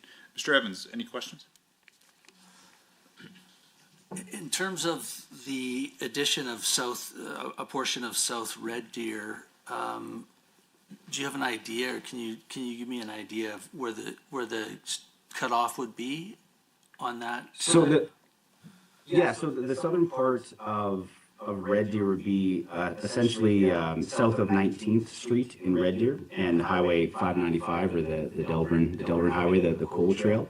That area to the south of there is, a lot of people think actually Gasoline Alley is part of the city of Red Deer, but it's actually the county of Red Deer and within the actual Innisfil-Sylvan Lake riding. So there are some industrial areas along the south side and some communities near the Ag Society, the Westerner Park, that could be included into a central Innisfil riding. I always say Innisfil-Sylvan Lake made a protective moat around the city of Red Deer, but I think obviously if there's some addition into Red Deer just for population gain, I think it would be on the south and the east side that you could go into some of those communities. Sorry, you said south of what? South of 19th Street. Okay. Yeah. Thank you. Okay, Ms. Sampson? Thank you, Minister Dreeshen, for coming out today. I appreciate your comments. Of course, this is going to be no surprise to you. I'd like to focus some questions to you on Sylvan Lake. And when I think about Sylvan Lake and its economic focus on tourism, are you suggesting that because it's tourism focused as opposed to ag focused, that it doesn't fit nicely in there? And then I have a follow-up question. No, yes would be the short answer to that. Sylvan Lake, they always want to expand their tourism, not just during the summer, but also in the winter. And you look at that lake country to the west, Gull Lake, Sylvan Lake, Highway 20, Bentley and Rimbey, they have car shows over the summer where lots of people from Sylvan Lake are traveling up and down Highway 20 to use that. Yes, it is beautiful in the kind of the beginning of the foothills, but that area is very distinct just in geography and the types of people that live there and recreate there. It's a lot different than when you go farther east, closer to Highway 2. And just in a follow-up along the same lines, is it's difficult when a community like Sylvan Lake and its size sits so close to Red Deer on a twinned highway, well actually two well-functioning highways, 11A and 11, but 11 being twinned and going to continue to be twinned past us, and the historic connections to suggest that it's not a good fit in with Red Deer. And just in another point in reply to your tourism, the tourism that Sylvan Lake is focusing on, and its pursuit of possible city status and its pursuit of an urgent care facility and those kinds of things does not create the same kind of linkage with a Gull Lake, which has no services around it, or points beyond into the north. As I'd like your comment on that. Well, I agree, and obviously Sylvan Lake is looking to achieve that city status, as you said, and I think it's obviously important. Highway 11 and the twinning project that's halfway complete, going out to Rocky, and the ultimate goal of hopefully getting across to the Howes Pass into BC as another major way to get into to the Pacific through Alberta and through BC. So obviously Highway 11 is very important. Not just because I'm the transportation minister and got over $200 million to twin Highway 11, put in a shameless plug for myself, but it is a very important corridor. But I do think, though, that Sylvan Lake area is very similar to Gull Lake, and the people in the industries and the tourism, and even the agriculture is a little different. You do have a lot more boutique type agriculture, direct on-farm sale individuals that are in that Lacombe, Sylvan Lake area. And you don't get that same type of agricultural mix when you go farther east to Highway 2 or east of Highway 2. Thank you. Okay. Dr. Martin? Thank you very much, and thanks for being here, Minister Dreeshen. And I can tell you've well embraced your portfolio of transportation and economic corridors, since that really is a core focus of your presentation to us today. And I want to address a couple of issues that derive from that. But first, I should mention that population balancing, so to speak, is not really a primary factor for us. As much, we're much more concerned, I think, with community cohesions and economic linkages and the like. And so I come back to asking you about the economic corridors theme. Particularly with respect to, in the first instance, Black Falls, and you assert the economic linkages with many of the other communities in your electoral district, and then a similar query with respect to Trochu. Thank you. Yeah, I would say for Black Falls, again, the Highway 2 corridor is obviously so important, and that's why I see so many similarities with Innisfail as well as with Red Deer County. Junction 42, right by the Red Deer Regional Airport, near Penhold, actually, is something that is major trucking logistics. There's lots of trucking companies in Black Falls as well.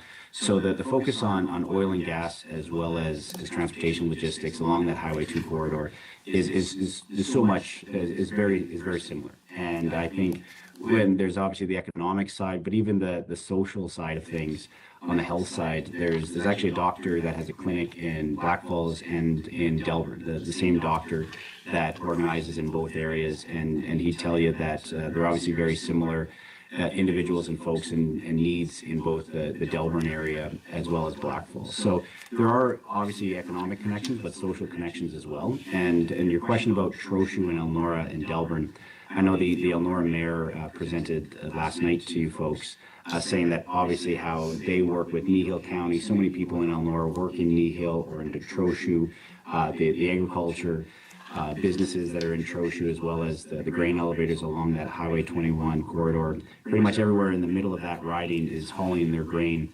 to have the CN line or the CP line, but there's more on that CN line going to Highway 21 and to Trochu, and Huxley.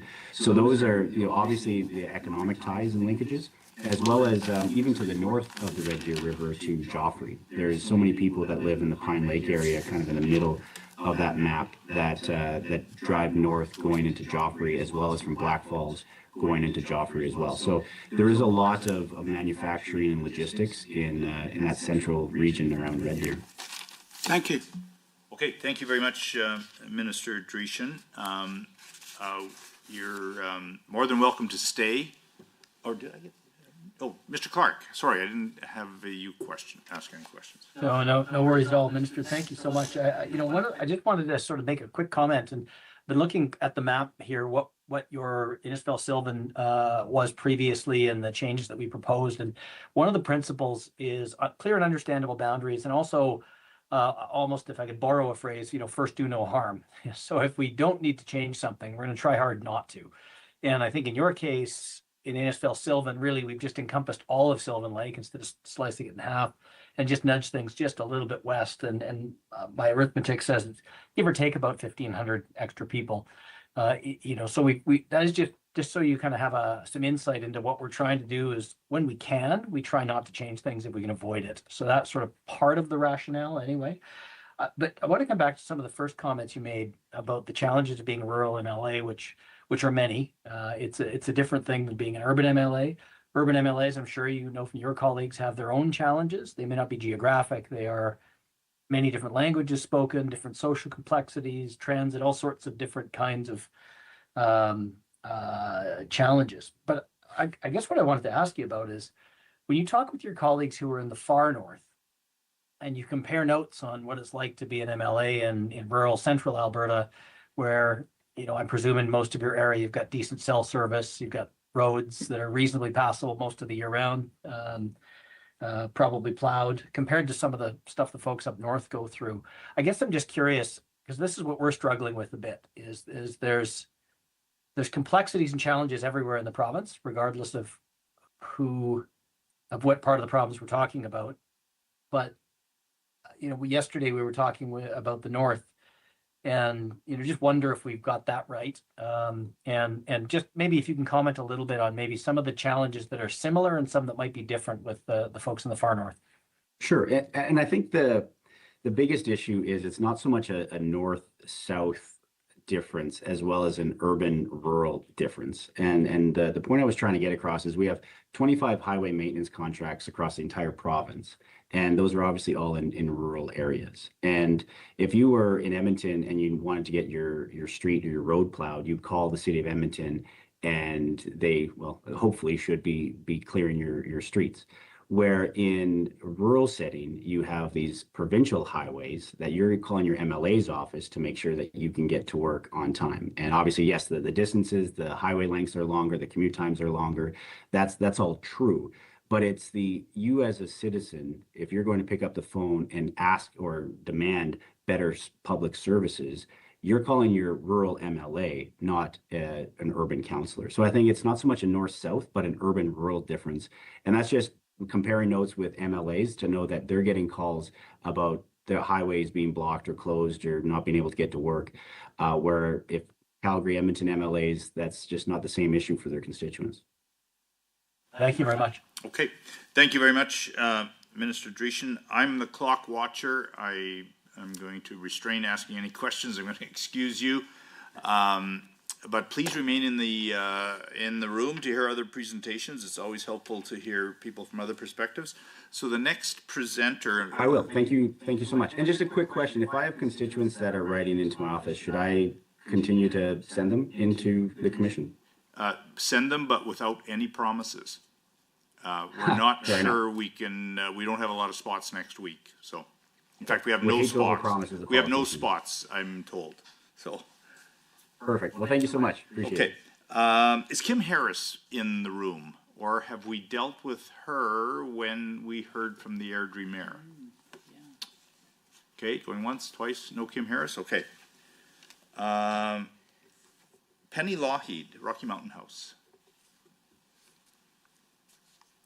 By the way, commissioners, I'm barging through without a break. Is that okay for one speaker at a time? Okay, we'll discuss it after the next presentation. Sorry. Ms. Lougheed? Sorry, I'm here. Oh, good, thank you.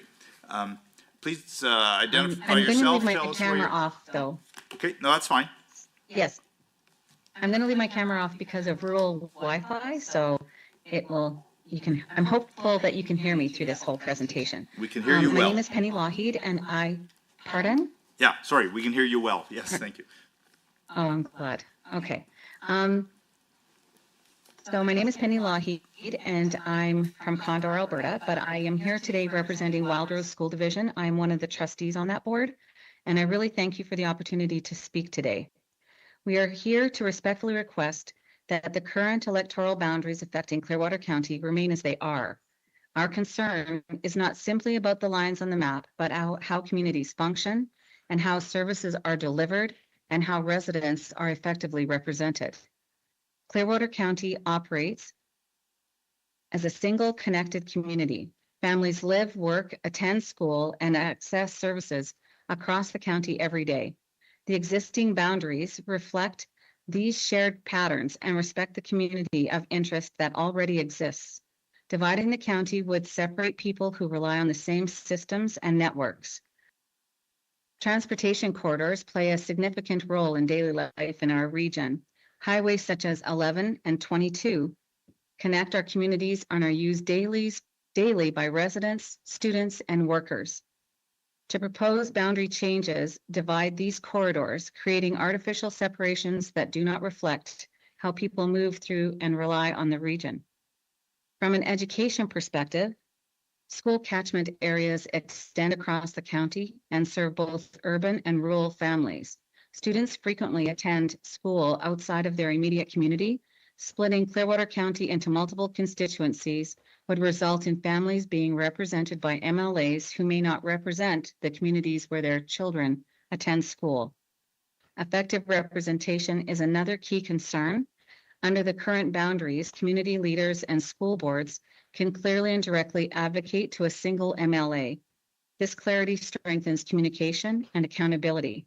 Dividing the county would require engagement with multiple MLAs, which dilutes advocacy and makes it more difficult to effectively represent the needs of residents. There's also a risk that rural voices will be diminished. When rural communities are split across multiple constituencies, particularly those with more urban centers, their unique needs such as transportation, education, access, and infrastructure can be overlooked. Keeping Clearwater County intact helps ensure rural concerns remain visible and heard. Finally, stability matters. Residents understand the current boundaries and have built relationships and systems around them. Unnecessary changes create confusion and weaken public trust, particularly when the existing boundaries are already functioning effectively. Clearwater County is geographically large, but socially and economically interconnected. Maintaining it as a single constituency best reflects the realities of the region and supports fair, effective representation. And I do appreciate what Minister Dreeshen has been saying about the twinning of Highway 11. And we do anticipate that at some point our population will rise because of the highway being twinned and the West Country being more accessible. And we do have proposals from communities in the West for more schools. So yeah, it's not growing quickly, but we're hoping that our population does get a boost. And that's all I have to say. Are there any questions? Okay, thank you, ma'am. You were quite right about your internet connection. You were starting to, your voice was a garbled the last couple of sentences. Okay, just so I can encapsulate your position, ma'am, you would like a return to the Rocky. Oh, I'm sorry. Yeah, you would like a return to the Rocky Mountain or Rimbey Rocky Mountain Sundry riding. Is that what you're saying?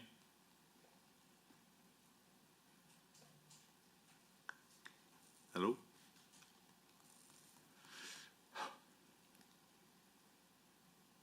The Rocky Sundry, yeah. Yeah, okay.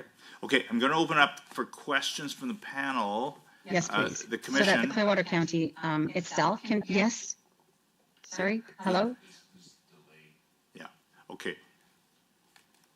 I think we have to talk slow because of technology.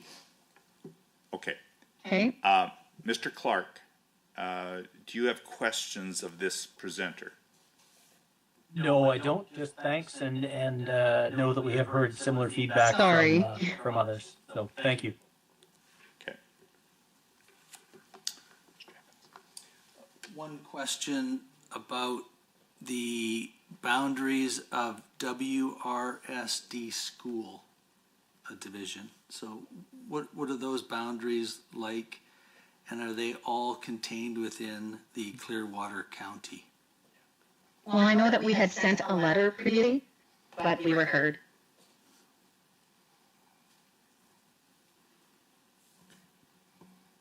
The Wild Rose School Division? Yes. Our school division goes into Brazeau County and Clearwater County, so we are quite a big it's 2,600 kilometers.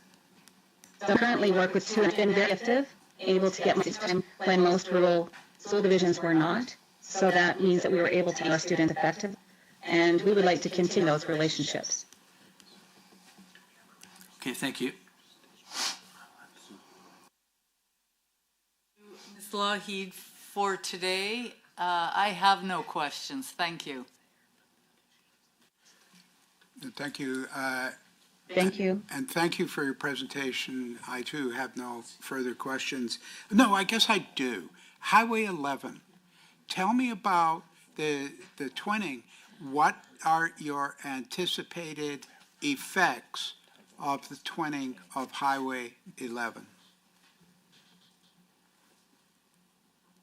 Well, so far, we've been able to move a high school off Highway 11. David Thompson High School was located along that highway. And with the twinning of that highway, the land that the high school sat on will actually be part of that. One of the effects of the other effects we are thinking will happen is the way our transportation and buses use that highway. So that is something that our transportation department is working on all the time. The way that the highway is used, and when it's twinned, it will be revisited, and a plan is also being developed, I'm sure, by them right now. If I'm being mischievous, but I think you should ask your MLA for some fiber optic cable. Well, we've been, actually, Clearwater County has been blessed by the provincial government giving funding for some of that to happen. So we're hoping, yes, that the fiber optic cables will go in. They are being put in different areas along Highway 11 now. Thank you. Yes. Thank you very much, Ms. Lougheed, and thank you for your presentation and for the object lesson of some of the challenges in the rural area. You are excused. Yeah, and being a rural trustee is much different than urban. Oh, thank you. Yeah, so I'll excuse you, but please remain in the room, in the virtual rooms to hear other presenters if you could. Okay, it's 3:15. Quick word to the commissioners. Do you want a break, or do you want to soldier on through on a Friday afternoon? Let's keep going. Okay, keep going? Yeah. Keep going? Okay, no one? Okay, so we've done Ms. Lougheed. Kim Harris.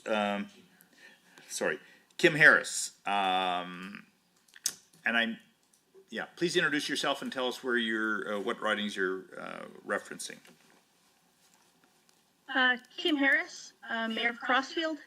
I'm referencing Airdrie Three Hills and, Three Hills riding and East Airdrie.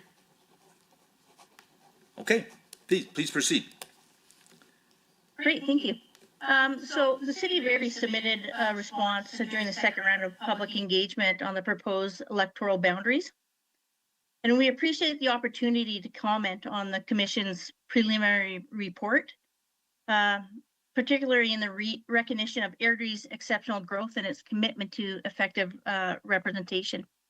So we support the proposed Airdrie West and Airdrie East electoral divisions. The City of Airdrie strongly supports the Commission's proposed creation of Airdrie West and Airdrie East electoral divisions, including the incorporation of the town of Crossfield within Airdrie East. These proposed boundaries align closely with our initial submission and reflect a forward-thinking approach to electoral representation that accounts for both current population realities and anticipated future growth. We appreciate that the Commission recognized what it described as the astonishing growth that Airdrie has experienced since 2017, giving us,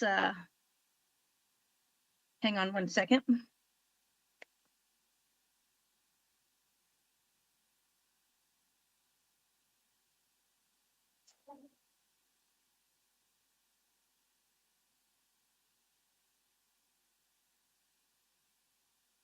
So sorry.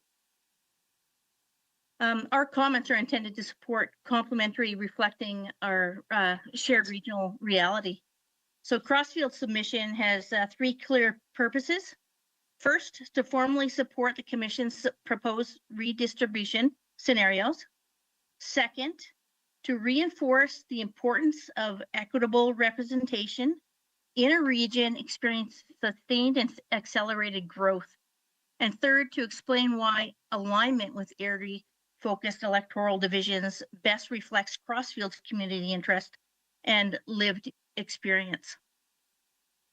So Crossfield and Airdrie are deeply interconnected communities. Our residents regularly commute to Airdrie for employment, education, healthcare, and commercial services. And those connections continue to strengthen as both communities grow. In return, Airdrie residents commute to Crossfield's strong industrial area for work and consistently use our arena for recreation. Crossfield's growth rate for the last 10 years has been 4.43% between 2014 and 2024. From Crossfield's perspective, we are part of a shared regional system, and electoral boundaries should reflect that reality rather than treating our communities as isolated. And for that reason, Crossfield supports redistribution scenarios that are centered on Airdrie and include Crossfield with an Airdrie-aligned electoral division. This approach aligns with real-world travel patterns, economic relationships, and community identity. It also improves residents' access to representation that is aligned with their daily lives and regional affiliations. So like Airdrie, Crossfield has experienced sustained residential and commercial growth. We appreciate the Commission's recognition of both current population levels and projected growth across our region. We also recognize that existing electoral divisions in this region significantly exceed the provincial population average, which undermine equitable democratic participation. Redistribution is necessary to, hang on a second. Redistribution is necessary to ensure that representation keeps pace with growth and that residents' votes maintain meaningful weight over the electoral cycle. So from Crossfield's perspective, the Commission's submission is thoughtful, data-driven, and future-oriented. It strikes an appropriate balance between population equity and community cohesion. Importantly, it offers a sustainable approach that can accommodate continued growth within required repeated boundary adjustments. The town of Crossfield strongly encourages the Commission to consider the Commission's proposed redistribution scenarios for Airdrie East and West.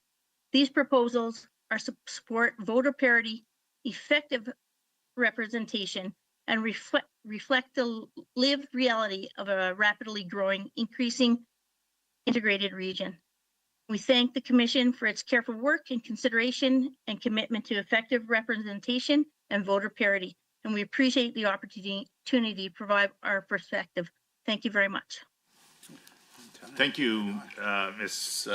Harris, sorry, Mayor Harris. Thank you. Thank you so much. Any questions, Dr. Martin? Yes, thank you very much, Mayor Harris. I very much appreciate the fact that you liked what we did. We may not be as clever as you suggest we are, because we seem to make mistakes all over the place. But I'm glad to hear that this one meets the approval of you and your colleagues on the council.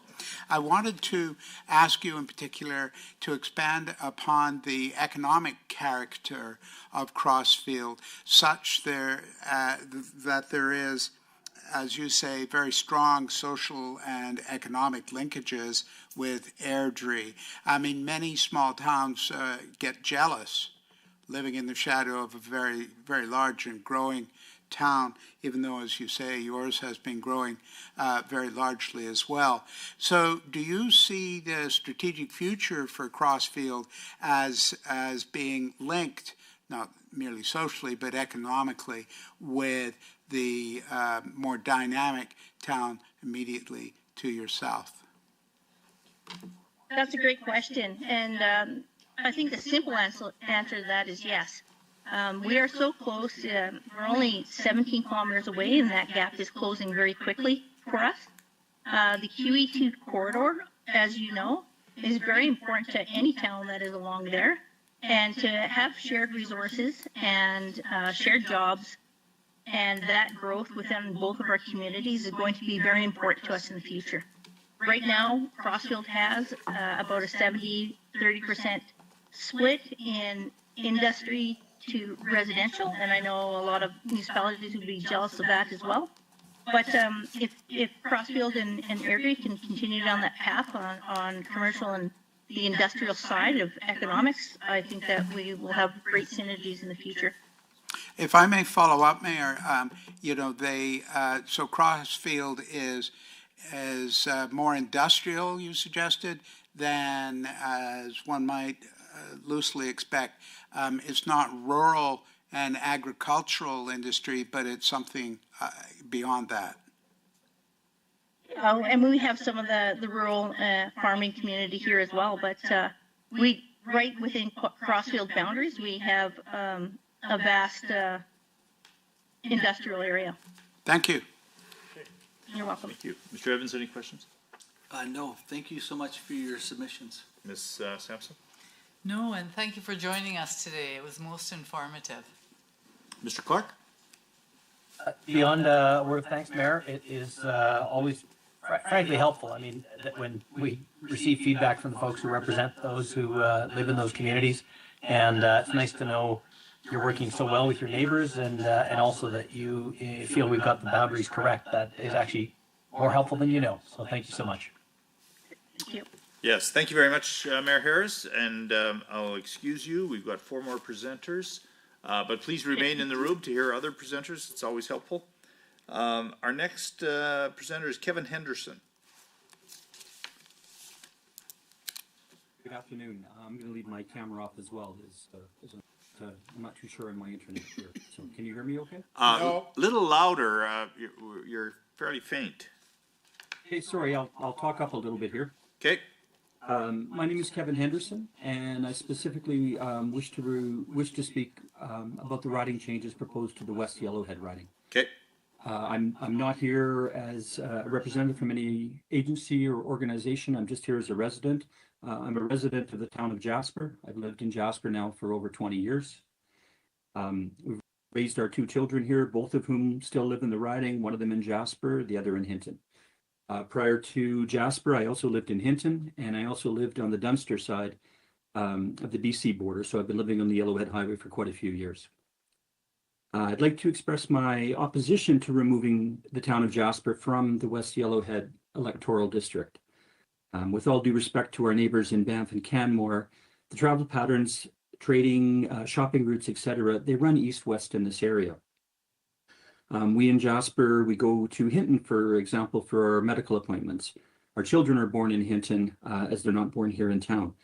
By going to a Costco, Superstore, or Walmart, we mean we're heading east, we're not heading south. And when someone talks here of going to the city, they mean Edmonton. There are a number of individuals who live in Jasper and work in Hinton, and vice versa. This is especially true since the fires of 2004, but it's been always the case. It's been the case for the last 20 plus years. And there are it's to such an extent now that there is scheduled transit service running that's very recent, but it's running between the two communities multiple times per day. Aligning Jasper with Banff and Canmore, for example, would mean having them connected by one single roadway, and that's Highway 93 that runs from Lake Louise to Jasper. This highway has a couple of differences from, say, a highway number 1, 2, or 16 in the sense that there are weight restrictions on it year-round. Large trucks are not permitted to be driving on it. There are, of course, no rail lines or scheduled air services connecting the communities, which means there's no direct access for goods and services to travel between Banff and Jasper on a large scale. The highway as well, multiple times a year, becomes impassable due to heavy snow, avalanche control, and it also falls down the list of priorities when it comes to snow plowing. This was shown this recent December, when the highway was closed for 10 days straight. And since New Year's Day, it's been closed twice more, and we're only halfway through January. It's a fairly regular occurrence that happens during winter months. And by winter in this area, it means late October until early May, so accounts for over half of the year.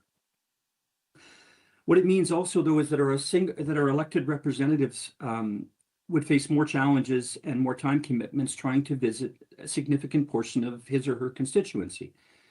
Not being able to use that one highway at certain times that connects not just Jasper, but also parts of Edson, Hinton, etc., directly, with, say, a Banff or Canmore, means a much longer journey, adding 4 or 5 hours of travel time in the winter. One of my concerns is that this will inevitably lead to less direct contact with our elected representative, be they from the north or from the south, and conceivably less awareness on their part as to the issues and challenges faced by some of us that are living in the given riding. It's duly noted that the world has changed and that, of course, you can use Teams or Zoom meetings, but virtual meetings, reading briefs or newspaper articles just don't provide the same deep roots that can be developed in having in-person discussions, direct contact and direct observation as to what is going on in a riding, especially for some of us that are more remote. At least in my opinion, it shouldn't be a substitute for political leaders meeting constituents face-to-face. We in Jasper have a very recent exact example of this occurring. Federally, the federal Yellowhead riding was changed, in some ways similar to what's being proposed here. Jasper, as of the last federal election, is now part of the riding where a majority of the population is south of Highway 93, and it's also where our new member of parliament lives. And I'm certainly not taking anything away from him, his duties or responsibilities, but the sheer geography coupled with the highway closures has meant that he has not visited our community anywhere near the number of times that his predecessor did, who did live along Highway 16. With respect to the proposed alignment, it's also easy to assume that Jasper and Banff are very similar and should be aligned. Yes, they're both located within national parks, and the federal jurisdiction in Parks Canada are at the fore of a lot of our daily lives. However, it should be noted that Banff and Jasper are separate national parks and have their own superintendent, and different regulations exist for our communities. For example, the town of Banff has authority over land use planning, but the municipality of Jasper does not. Although that is in the works of changing, but it isn't completed yet. Jasper and Banff also have tourism as a main economic driver. I personally don't believe that economies should be a base reason for changing or reassigning political boundaries. If they did, you'd be assigning Medicine Hat in with Fort McMurray in one long eastern border riding, for example. And economies change, as do economic drivers. It wasn't long ago that Jasper was thought to and referred to as a rail town, and many that still live here still refer to it as such. Those lines run east-west, not north-south. And the recent decision from CN Rail to keep their station and employees in Jasper is evidence of the importance of this reality. There are some that argue that having Jasper and Banff having a unified voice provincially would be a good thing. That voice would be louder and stronger. And I'm sorry, but someone who lives in Jasper, I have to disagree with that. I believe that having two individuals speaking on an issue would be a louder voice than only one. And also, Jasper and Banff are not the same community. We have different challenges, different issues, and are very different communities, each with their own strengths and issues, but we're not the same. Calgary's an hour from Banff, Canmore's 10 minutes. Edmonton is 4 hours away, and the airport is considerably farther. Our tourist economies are different, and I should say I do work in the tourism industry, and I've seen the ebbs and flows. Banff has the Calgary International Airport close by. We have Via Rail that comes through here year-round that Banff does not. Jasper relies on the Northern Alberta economy when it comes to skiing. Banff has much more of an international clientele. So even overall, even though our tourism boards work together, we are different. I stated earlier, both personally and business trips go east-west as opposed to north-south. So as a longtime resident, I really don't see that changing. And in order to keep the political continuity sort of aligned with what the social and economic realities are, I really think it should be kept the same. Okay. Thank you for your time. Thank you, Mr. Henderson. You realize you're on a late Friday afternoon, but you've delivered your presentation with lots of verve and spunk, and we appreciate that. Time for questions. Mr. Clark. Thank you. I'll try to meet that energy as best I can. Thank you so much for your input, and we've clearly heard some really a range of perspectives on this question. So hearing from folks who live in those communities is really very helpful. I am just curious, we did receive a written submission from the town of Jasper supporting the concept of a Banff Jasper constituency. I just wonder, you may not have any insight into that and not required necessarily to develop any if you don't have any, but I'm just curious if you had any thoughts as to, they felt there was value in being connected with another of the major national parks. Canmore as well was part of what they felt was a kind of a common interest. And so I just, I wondered if you had any thoughts on that. I do. I'll get in trouble for this because a number of them are my friends that are on council. It's my own opinion, and again, this is just my opinion, that they're being a bit short-sighted. They have a common interest along with Canmore and Banff on the financial side of things and looking at changes to the Municipal Governance Act to look at taxation being allowed, etc. And I think that they think they'll have a stronger say if they're sort of combined together. And again, I understand where they're coming from, but I think there are larger concerns and more important concerns to the people and those of us that live here. Okay, Mr. That's great. Thank you so much. Mr. Evans? No. Okay. Mr. Clark took my question and I got the answer that so yeah, thank you very much. Ms. Sampson? Thank you for your presentation, Mr. Henderson. I would like your comment on the thought that Jasper could learn or share or discuss challenges that are totally unique to mountain communities in Alberta. It's completely different from anywhere else, and I thought that guidance, experience, exchange, that kind of thing. Can you comment on that? Do you mean that would be increased if we were that would be valuable to Jasper and its future growth and development, being able to share the same common concerns and learn from by being tied closely to Banff Canmore? I'm sorry, I respectfully disagree. We already have a voice, and we have it through an MLAs that we've had over the years. And again, I think that Banff having a voice and an MLA from up here having a voice gives stronger presence, and just having one person sort of giving that same message from both communities. Okay, thank you. Thank you. Dr. Martin? No questions. Thank you very much for your presentation. Thank you. I have a few questions, but I'm going to not pose them because of the hour, but thank you for your presentation, Mr. Henderson. Thank you very much. Our next presenter is Kevin Ferguson.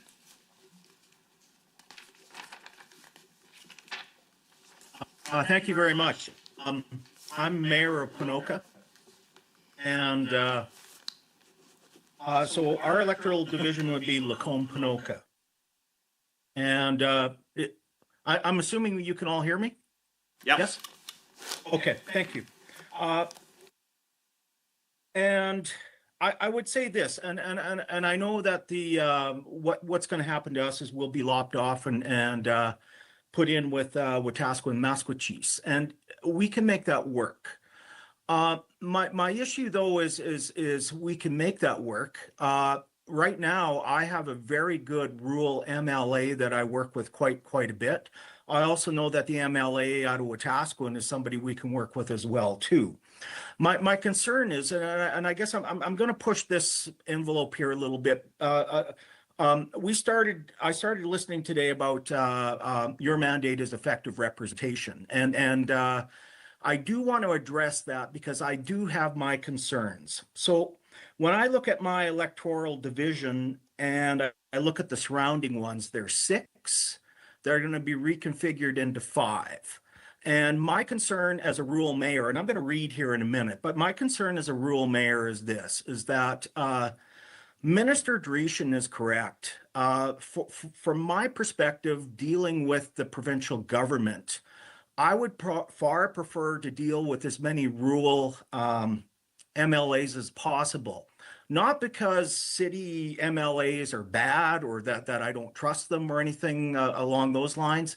It's just that what happens when we mayors, especially rural mayors, are trying to get across our points, our concerns, our needs. I find if I end up meeting with a cabinet minister and I have 25 minutes, I far prefer to meet with a rural one because I can get going right off the hop, whereas usually it takes me about 15, 20 minutes just to clarify the problem. There just is a difference in terms of lived experience in between both the urban and the rural environment. And I would put this out to you as well that most definitely, if I were sitting, say, as a cabinet minister and urban mayors came to me, I think I would be challenged as well too. So I'm just going to read this here. So I understand that electoral boundaries are heavily influenced by population, but by not giving full weight to other factors such as economic indicators, I think we're going to lead ourselves into bigger problems. For instance, I know that Alberta has other very dynamic things going on in our economy. But from our perspective, it's energy and agriculture. And of course, this is the big player for us along in Ponoka and of course, throughout our community as well. My concern is this, is that disproportionately, and here's what I mean by this. So if back in my day when my grandparents farmed, they farmed a section, and so did all their neighbors, and there were a whole lot more folks out there. Now you're probably looking between 12 and 15 sections to farm. So that means disproportionately we have less people contributing to agriculture. We have less people doing these contributions to our Alberta's GDP. However, disproportionately, I don't feel they're being equally represented. And so what I see is this disproportionate representation, not seeing the benefits of their contributions through commensurate services and amenities that urban centers receive. For instance, consider Ponoka as a micro hub for those that will work in the energy and agriculture sectors around here. Those people live around the town and they rightfully should be expecting access to doctors, nurses, hospitals, arenas, swimming pools, schools, and on and on. But for a rural mayor, it is all economy of scale. I have a much smaller tax base, by far smaller than a city. When I look to the province for help, I am now competing for resources with other towns, other cities, and now it appears 2 more seats that will be urban ridings, and then it looks through configuration, a loss of 3. So the problem here is this. If I have to build a new arena, the new arena costs just as much in Ponoka as it does in Calgary. But yet I do not have the access to the funds that to go that route. And then as well too, I'm also looking at an uphill climb in terms of being able to lobby, which is my job, to of course look for more funds to go along that route. So I am a little bit concerned about seeing 89 seats, 2 of them going urban, and then of course 3, through reconfiguration being lost. I'm just going to finish by saying this, kind of the bigger picture that I see. There has, and I feel in terms of elections in Alberta, there's always been an existing scenario where you could have a governing party where they only field urban MLAs. I think what happens here when I read through what's happening here with our boundaries, that possibility is being increased. Now, I'm not saying it's going to be totally bad, but from, you know, and yeah, I'm done. Thank you.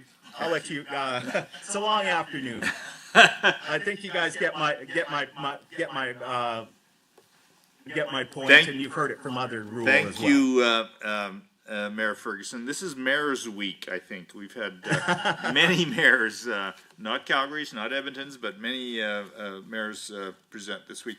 Dr. Martin, any questions? No, I got nothing to ask of Ms. Sampson? Thank you for your presentation. You started out by saying that the proposed riding of Wetaskiwin and Mascouche Ponoka you could live with if you had to. That wasn't your first preference, but you could live with it. And you know, that's us in the rural communities, right? I don't think in the end I have a choice. I'm going to have to make it work. And I do know the MLA in Wetaskiwin, and I can work with them as well. My concern, once again, is that I feel like I'm seeing rural MLAs decreasing and urban ones going up. And like I say, I got nothing against urban MLAs. It's just that we feel it at our level simply because as a mayor of a rural town, a small town, we're about 7,500 people. It's tough. It's tough being a mayor of a rural town and finding a way to fix things, buy things, and so on and so forth. We don't have the same advantages that cities have. I watched Airdrie, and good for them. I'm glad for Airdrie. You know, I kind of wish I had some of their problems, but I don't. And therein lies my problem here. I want to play nice and I want to get along with everybody because I think we live in a great province. But I also think too that we have to start understanding that the rural small towns in rural Alberta are really you know, kind of treading water hard on this one. Thank you. Mr. Evans? No, but thank you so much for your presentation and helping me remember what it was like to sit on a municipal town council. Mm-hmm. Mr. Clark, any questions or comments? Ms. Sampson beat me to the punch and asked my question. Okay, so, thank you. But thank you so much. Thank you. Yeah, I know you guys have a tough go here. No, we appreciate your input, especially as a mayor. It does make a big difference. So thank you. Mayor Ferguson, your concern about the decline of rural is noted. And if you look at Appendix D, it's been happening since 1960. So there's not much we can, well, we'll do what we can. Put it that way. Okay. Okay? Thank you very much. Thank you. I'm just glad it's noted. Okay. That leaves us, okay, with two more presenters. Justin Wright. Well, hello, everyone. Good afternoon. Everything coming through okay on my end? Yeah, we can hear you. Perfect. Well, it's so great to see each and every one of you again. I know we had an opportunity to speak during the summer rotation and shortly thereafter, where I was able to make a presentation. I appreciate the information you put into your decision on the first round of drafts for the boundaries, and I was just jumping online to speak again to it. I did some reflection on Mr. Clark's recommendations and questions, I should say, not recommendations, but questions in regards to what he had presented in regards to some of the 40-mile county and or Bow Island moving into the Cypress. And I just put the same submission in as what I did during the summer, just with a little added piece of should you, as the commission, feel that 40 Mile County and Bow Island were to move into the Cypress Medicine Hat constituency, that you look at keeping it as a whole piece and not split that up. When I looked at the population density and where 40 Miles majority of their population comes from, it's predominantly the Bow Island area and Burdett, and at about 3,800 people total for that area and county. It just makes sense to keep the municipal governments together. But ladies and gentlemen of the commission, I thank you for your time, for the important work that you are undertaking. I submitted this report in strong belief of maintaining the current electoral boundaries within Cypress Medicine Hat and Brooks Medicine Hat's constituencies. This submission reflects not only the practical argument, but also a principled one that representation should reflect real regional cohesion, not just population numbers on a map. Medicine Hat and its surrounding communities have become increasingly integrated across economic, educational, cultural, and service lines. And the current urban, as I joked in our last presentation, model, part rural, part urban, is not only functional, but also foundational to how representation is delivered in this part of Alberta.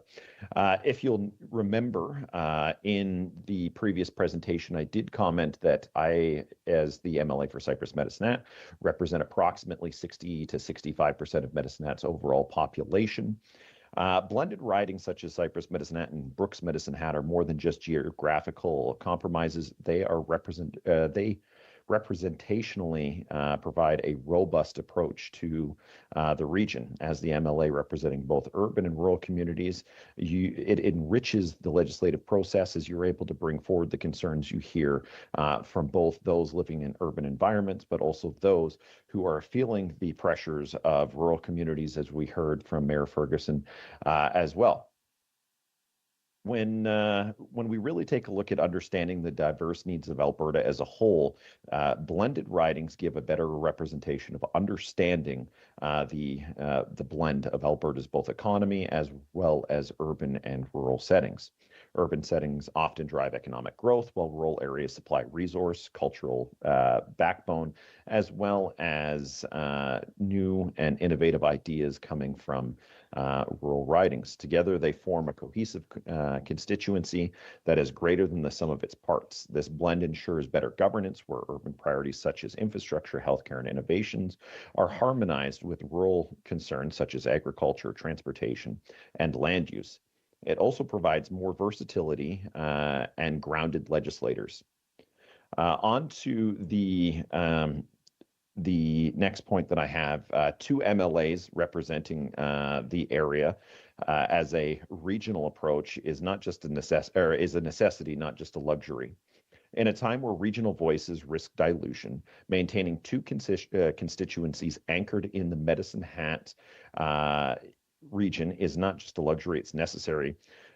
When you look at the voice and advocacy, having two representatives with equally or similar representation numbers in regards to the split of Medicine Hat's population doubles the advocacy, gives better accessibility to constituents, and it makes for more resiliency in pushing for local priorities forward, whether it is represented by two members of the same party or a split between one of the government side or one of the opposition side.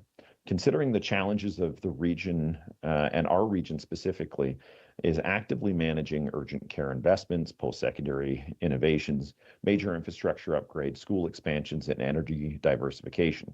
These files are complex and demand more than just what a single MLA can reasonably manage across the vast and diverse region. Medicine Hat's been the anchor for southeastern Alberta and acts not just only as a capital for services, but also as a major economic hub and capital. It's the only major center between Regina and Calgary. From its industrial base to its healthcare services and cultural institution, it reaches as far away as north and west of Bassano and into Saskatchewan all the way to Swift Current. It provides critical infrastructure and leadership as it engages this large geographic area. Healthcare region, we look at. Yeah, if you could wrap it up, Mr. Wright. Sorry. Yeah. In conclusion, long and the short of it is, it's not just a political issue. It's a matter of effective and equitable representation. Blended ridings serve our communities well because our communities themselves are blended in practice. And with that, I will turn it over to the great members of the Boundary Commission. Okay, thank you. Mr. Clark, any questions of Mr. Wright? Thank you very much. And yeah, thanks again for your submissions, both written and verbal. It was good seeing you in Medicine Hat when we were there in Fruit Round. And thanks for coming again here. You know, one of the things where I've asked this of others, and it's interesting. We've received a lot of feedback on, well, really constituencies throughout the province, but a fair bit around Medicine Hat. And almost all of it, like 10 to 1, is saying, we really want an urban Medicine Hat constituency, including the City of Medicine Hat. We had a councillor earlier today. We've had former councillors. We've had lots of former speakers. As you well know, you're very well set in that part of the province with former speakers of the Legislative Assembly of Alberta, but and ordinary Albertans and citizens of Medicine Hat as well. So I'm curious what you make of that. And you know, their argument being, listen, there's an urban element to Medicine Hat and issues that are unique and specific to Medicine Hat: housing and homelessness, transit issues, unique education issues, transport type issues that are specific. And then there are issues that are really more rural, and people live in Medicine Hat because they live in Medicine Hat. People live outside because they don't live in Medicine Hat. So I'm curious on your perspective as someone from that part of the province on why you think that might be. Well, you know what, I understand where some of the conversation comes from. I had an opportunity over the last week to be very fortunate to connect with a number of city councillors. There's quite a divide on this piece. When we take a look at the urban representation, as I've mentioned before in my opening remarks there, I have 65% of Medicine Hat's urban population already. This is the urban riding that represents Medicine Hat, and the lion's share of my attention does certainly go there. When we look at how it is currently split, we are certainly gaining better advocacy and better representation from the perspective of we have two equally invested MLAs. If you were to take it down to a urban riding that has, let's say, 90% of Medicine Hat's population, and you have one other riding, let's say it's the urban or the rural only with 10% of Medicine Hat's population, you are going to get a vastly different representation model, as there's only really one elected representative who will have vested interest in meeting with the constituency base that they represent. So should this type of model be moved forward with, where you have, let's say, the urban setting is in opposition, and the rural member, who's only got about 10% of the population,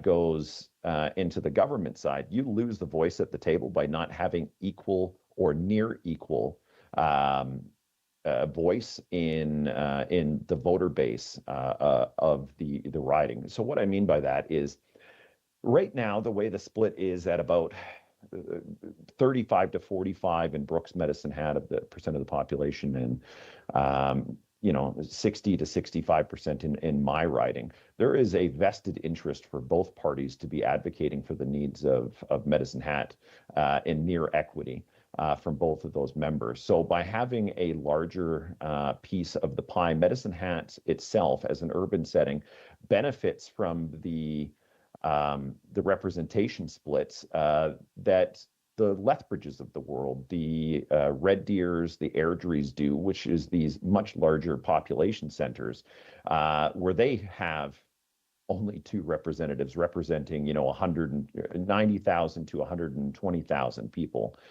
in those spits. So it gives Medicine Hat a bit of a representational advantage over others, as we have the same say, which is with a smaller population than what some of the other ridings across the province have. So I think it's a strategic disadvantage for us to go that route, as you'll have much less advocacy power in a split similar to that.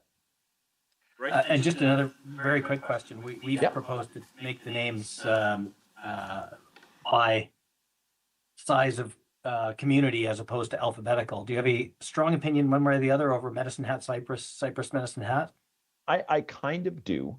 And it's strictly from a cost to the taxpayer perspective. If we're swapping names for the sake of swapping names, I think that's fiscally irresponsible. But I would defer to the council. My preference would very much be to leave it as is, as any of the literature, whether it's through Elections Alberta or whatnot, just to change a name seems like we're fundamentally doing away with fiscal restraint on that. Thank you. Thank you. Mr. Evans, any questions? Yeah, MLA Wright, thanks for presenting. And you're doing something that's we've heard time and time again is the impossible. How can you possibly represent urban and rural? How is that humanly possible? What are you doing different that all the naysayers say can't happen with the hybrid riding? Well, simply put, it's about time management. And when we look at the southeast corner, we are really very much focused on the regional representation. And whether that is, the tri-municipal agreements between Red Cliff, Cypress County, or the city of Medicine Hat, whether that is down to the social side of things with the Community Foundation of Southeastern Alberta. The Chamber of Commerce is no longer the Medicine Hat District Chamber of Commerce. It's the Chamber of Commerce of Southeastern Alberta. The reach of Medicine Hat, mainly due to its isolation from other major centers, really forces its fingers to go out and represent and influence all surrounding areas. So it's more cultural than just the impact of one MLA. It is very much the sum of its parts of the collective municipal education, healthcare, parts all fitting together in that regional approach that makes that representation of both the urban priorities as well as the rural pieces, because everybody has a part to play. And whether you live in Dunmore, Alberta, which is about 15-ish minutes away from my place here out in Cypress County, or Walsh, you're doing all your shopping in Medicine Hat, you're doing your doctor's appointments, you're doing all of those pieces in here. Your kids are going to play sports, they're in Medicine Hat. It is very much a piece where we win collectively as the region, and that's very much been the mindset of both our previous council, our current council, as well as the social and economic organizations and how they impact. So another key piece I would look at is how well we've been able to, as a community, work with the economic partnerships, whether it's Palliser Economic Partnership or whether it is Apex. It's always looking from that regional focus. And that's how we've been able to really advocate appropriately from both the needs of the urban folks, but also the rural folks, because it impacts in both directions here. Okay, thank you. Mr. Wright. Sampson. Thank you for coming out today. I appreciate your insight again, and it's good seeing you for a second time, but I have no further questions at this time. Thank you. Dr. Martin. Thank you. Mr. Wright, you had mentioned in your broad survey of the riding that Medicine Hat and the rural parts are increasingly linked, and you just immediately, a few moments ago, gave some illustrations of that. Would you say that that is not just because of the various governance and planning structures that you just alluded to, but also because of the habits of the people who live in the penumbra, if I can call it that, immediately south of Medicine Hat's town boundaries. Are you seeing the development of a suburban ring around the south of the town? Yeah, you know what? That's a great point. And yes, we are. So if you were to take a look at South Boundary Road, you will see a increase in Cypress County development along that. In fact, one of the what I would call the suburbs, if you will, of Medicine Hat is called Desert Bloom.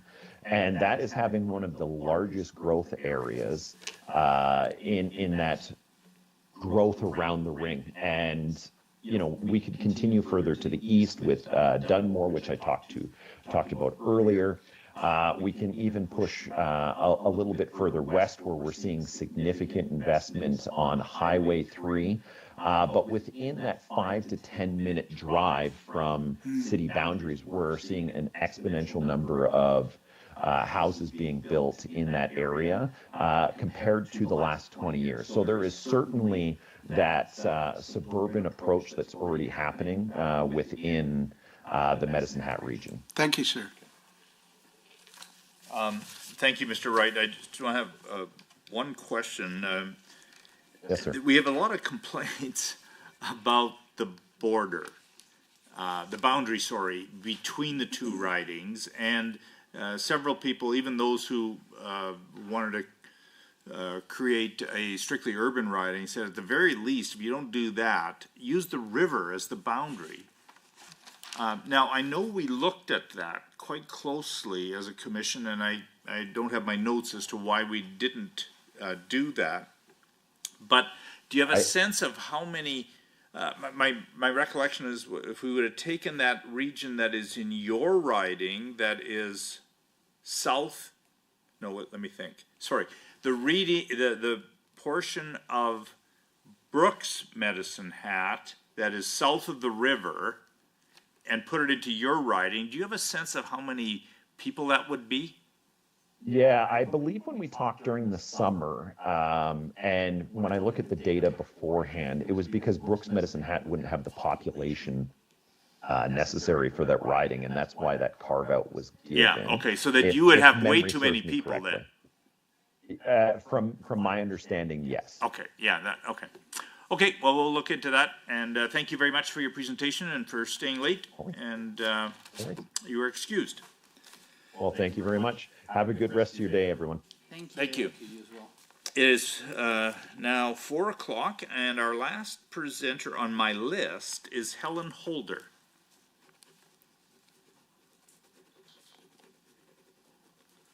Yes, hi there. Thanks so much. I will try to keep it brief since we're right at the end of the day here. So good afternoon. My name is Helen Holder, and I'm here today as a resident of the Highwood constituency, a mother, a neighbor, and someone who has taken leadership roles in my community. I speak for myself, my family, and for the many Highwood residents who asked me to be their voice today in this hearing. So I have served as a director on the Davisburg Community Hall Board, and last year in Foothills County, I ran several school board trustee campaigns as a campaign coach and actively supported several other municipal campaigns. I speak to residents of Highwood every day, and I have spent months listening to their concerns. So I have reviewed the interim report on the proposed electoral boundary changes. And while I do support much of the Commission's thoughtful work, I have come to a clear and unavoidable conclusion. The primary proposal before us is not in the best interest of Highwood residents nor Albertans in general. So today I am here to strongly support the secondary proposed boundary, Okotoks Diamond Valley, found in Appendix H of the report. This alternative protects the integrity of our rural communities and respects the will of the people. Some changes that I do fully support in the proposed commission boundary include the decision to add Millerville into Highwood.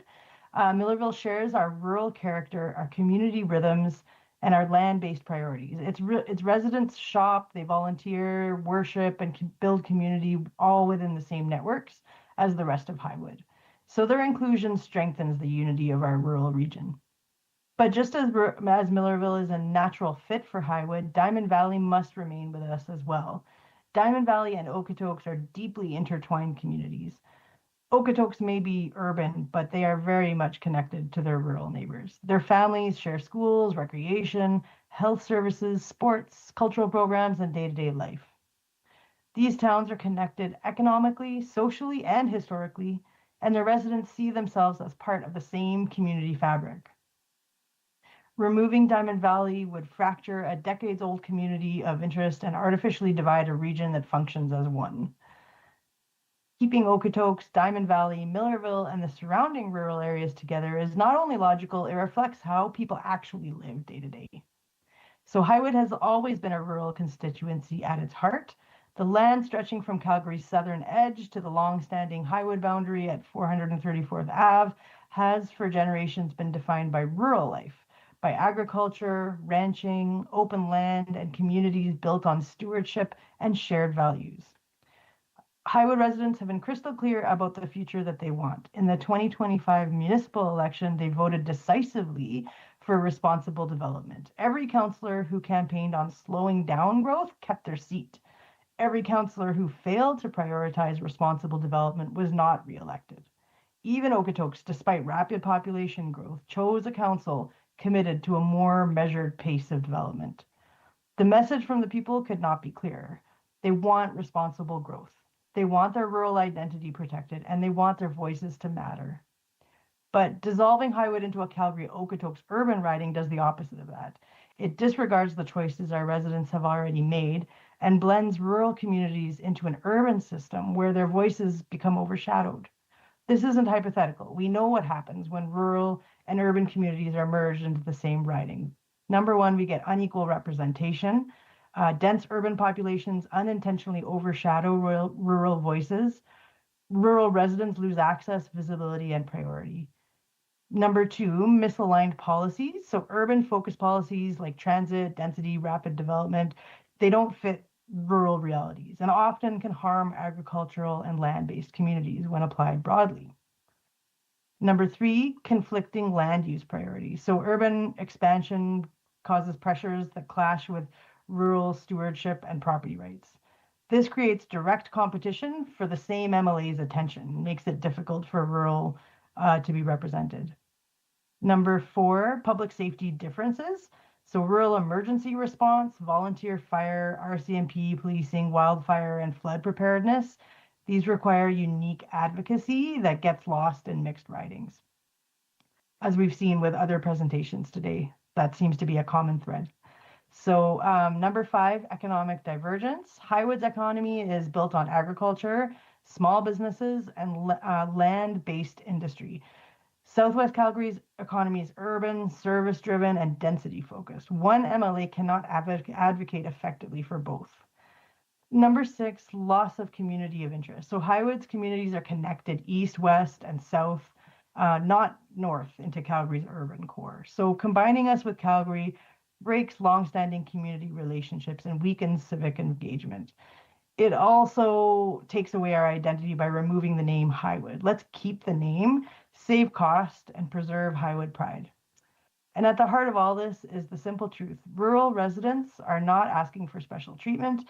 They are asking for appropriate representation or effective representation as your mandate stipulates. So they want boundaries that reflect their identity, their priorities, and the communities that are undeniably part of Okotoks, Diamond Valley, Millerville, and the rural areas surrounding. Okotoks may be urban, but Okotokians are very much connected to their rural neighbors. However, for Calgarians, removing the communities of Silverado from other ridings will also weaken Calgarians' residents' voices and is not representative of Calgary either. So as someone who grew up in the far southwest corner of Calgary, it's not representative of Calgary residents either. I'll repeat that. As someone who grew up in the far southwest corner of Calgary, I can tell you there is not much in common between southwest Calgary residents and those in rural foothills counties. They live in different worlds. So the division boundaries in Calgary should be reconsidered as well. As leaders, as stewards of our democratic system, we have a responsibility to protect that representation, Today, on behalf of the people who entrusted me to speak for them, I respectfully urge the Commission to adopt the boundary option that preserves rural communities of interest, keeps our interconnected towns together, and ensures that Highwood continues to have strong, effective, dedicated rural representation. Thank you.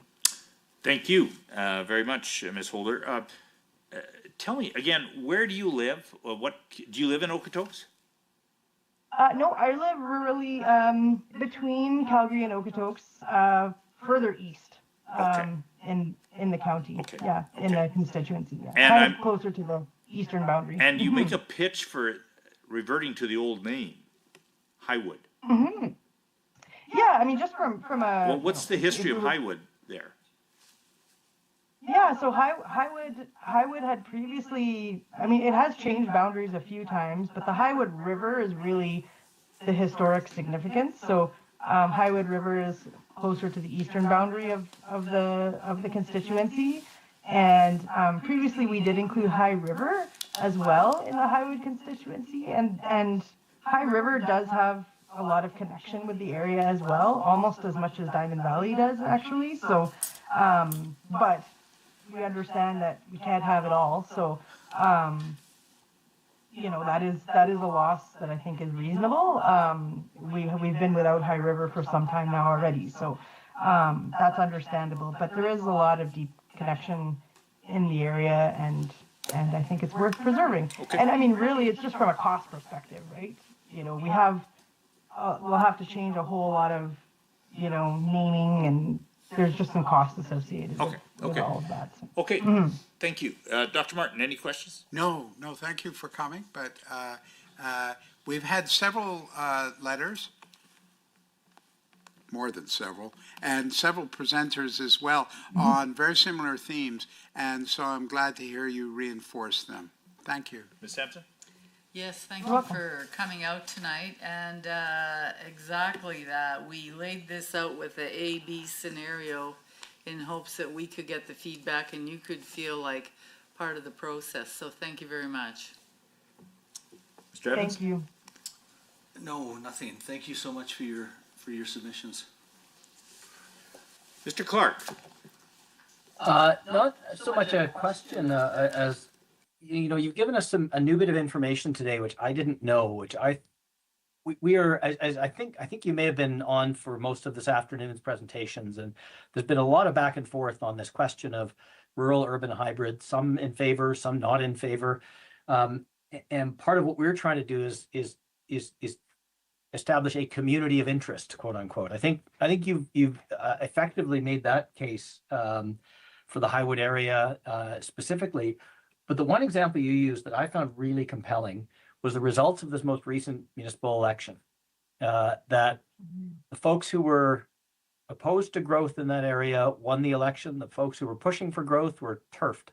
And that just says a lot, I think. And it's because we're looking for demonstrable, evidence of what does that mean in terms of how do we define this community of interest, and what evidence do we have of what a community of interest is? And that's just that really struck me as one of those examples. So I don't have a question beyond just to say thank you very much for bringing that to our attention, and thanks for your presentation today. Oh, you're very welcome. Thanks for having me. Yes, and thanks for finishing off our day, Ms. Holder, and we will reconvene on Monday at 9 o'clock for in-person presentations in Edmonton. So thank you so much, everyone. Have a good weekend.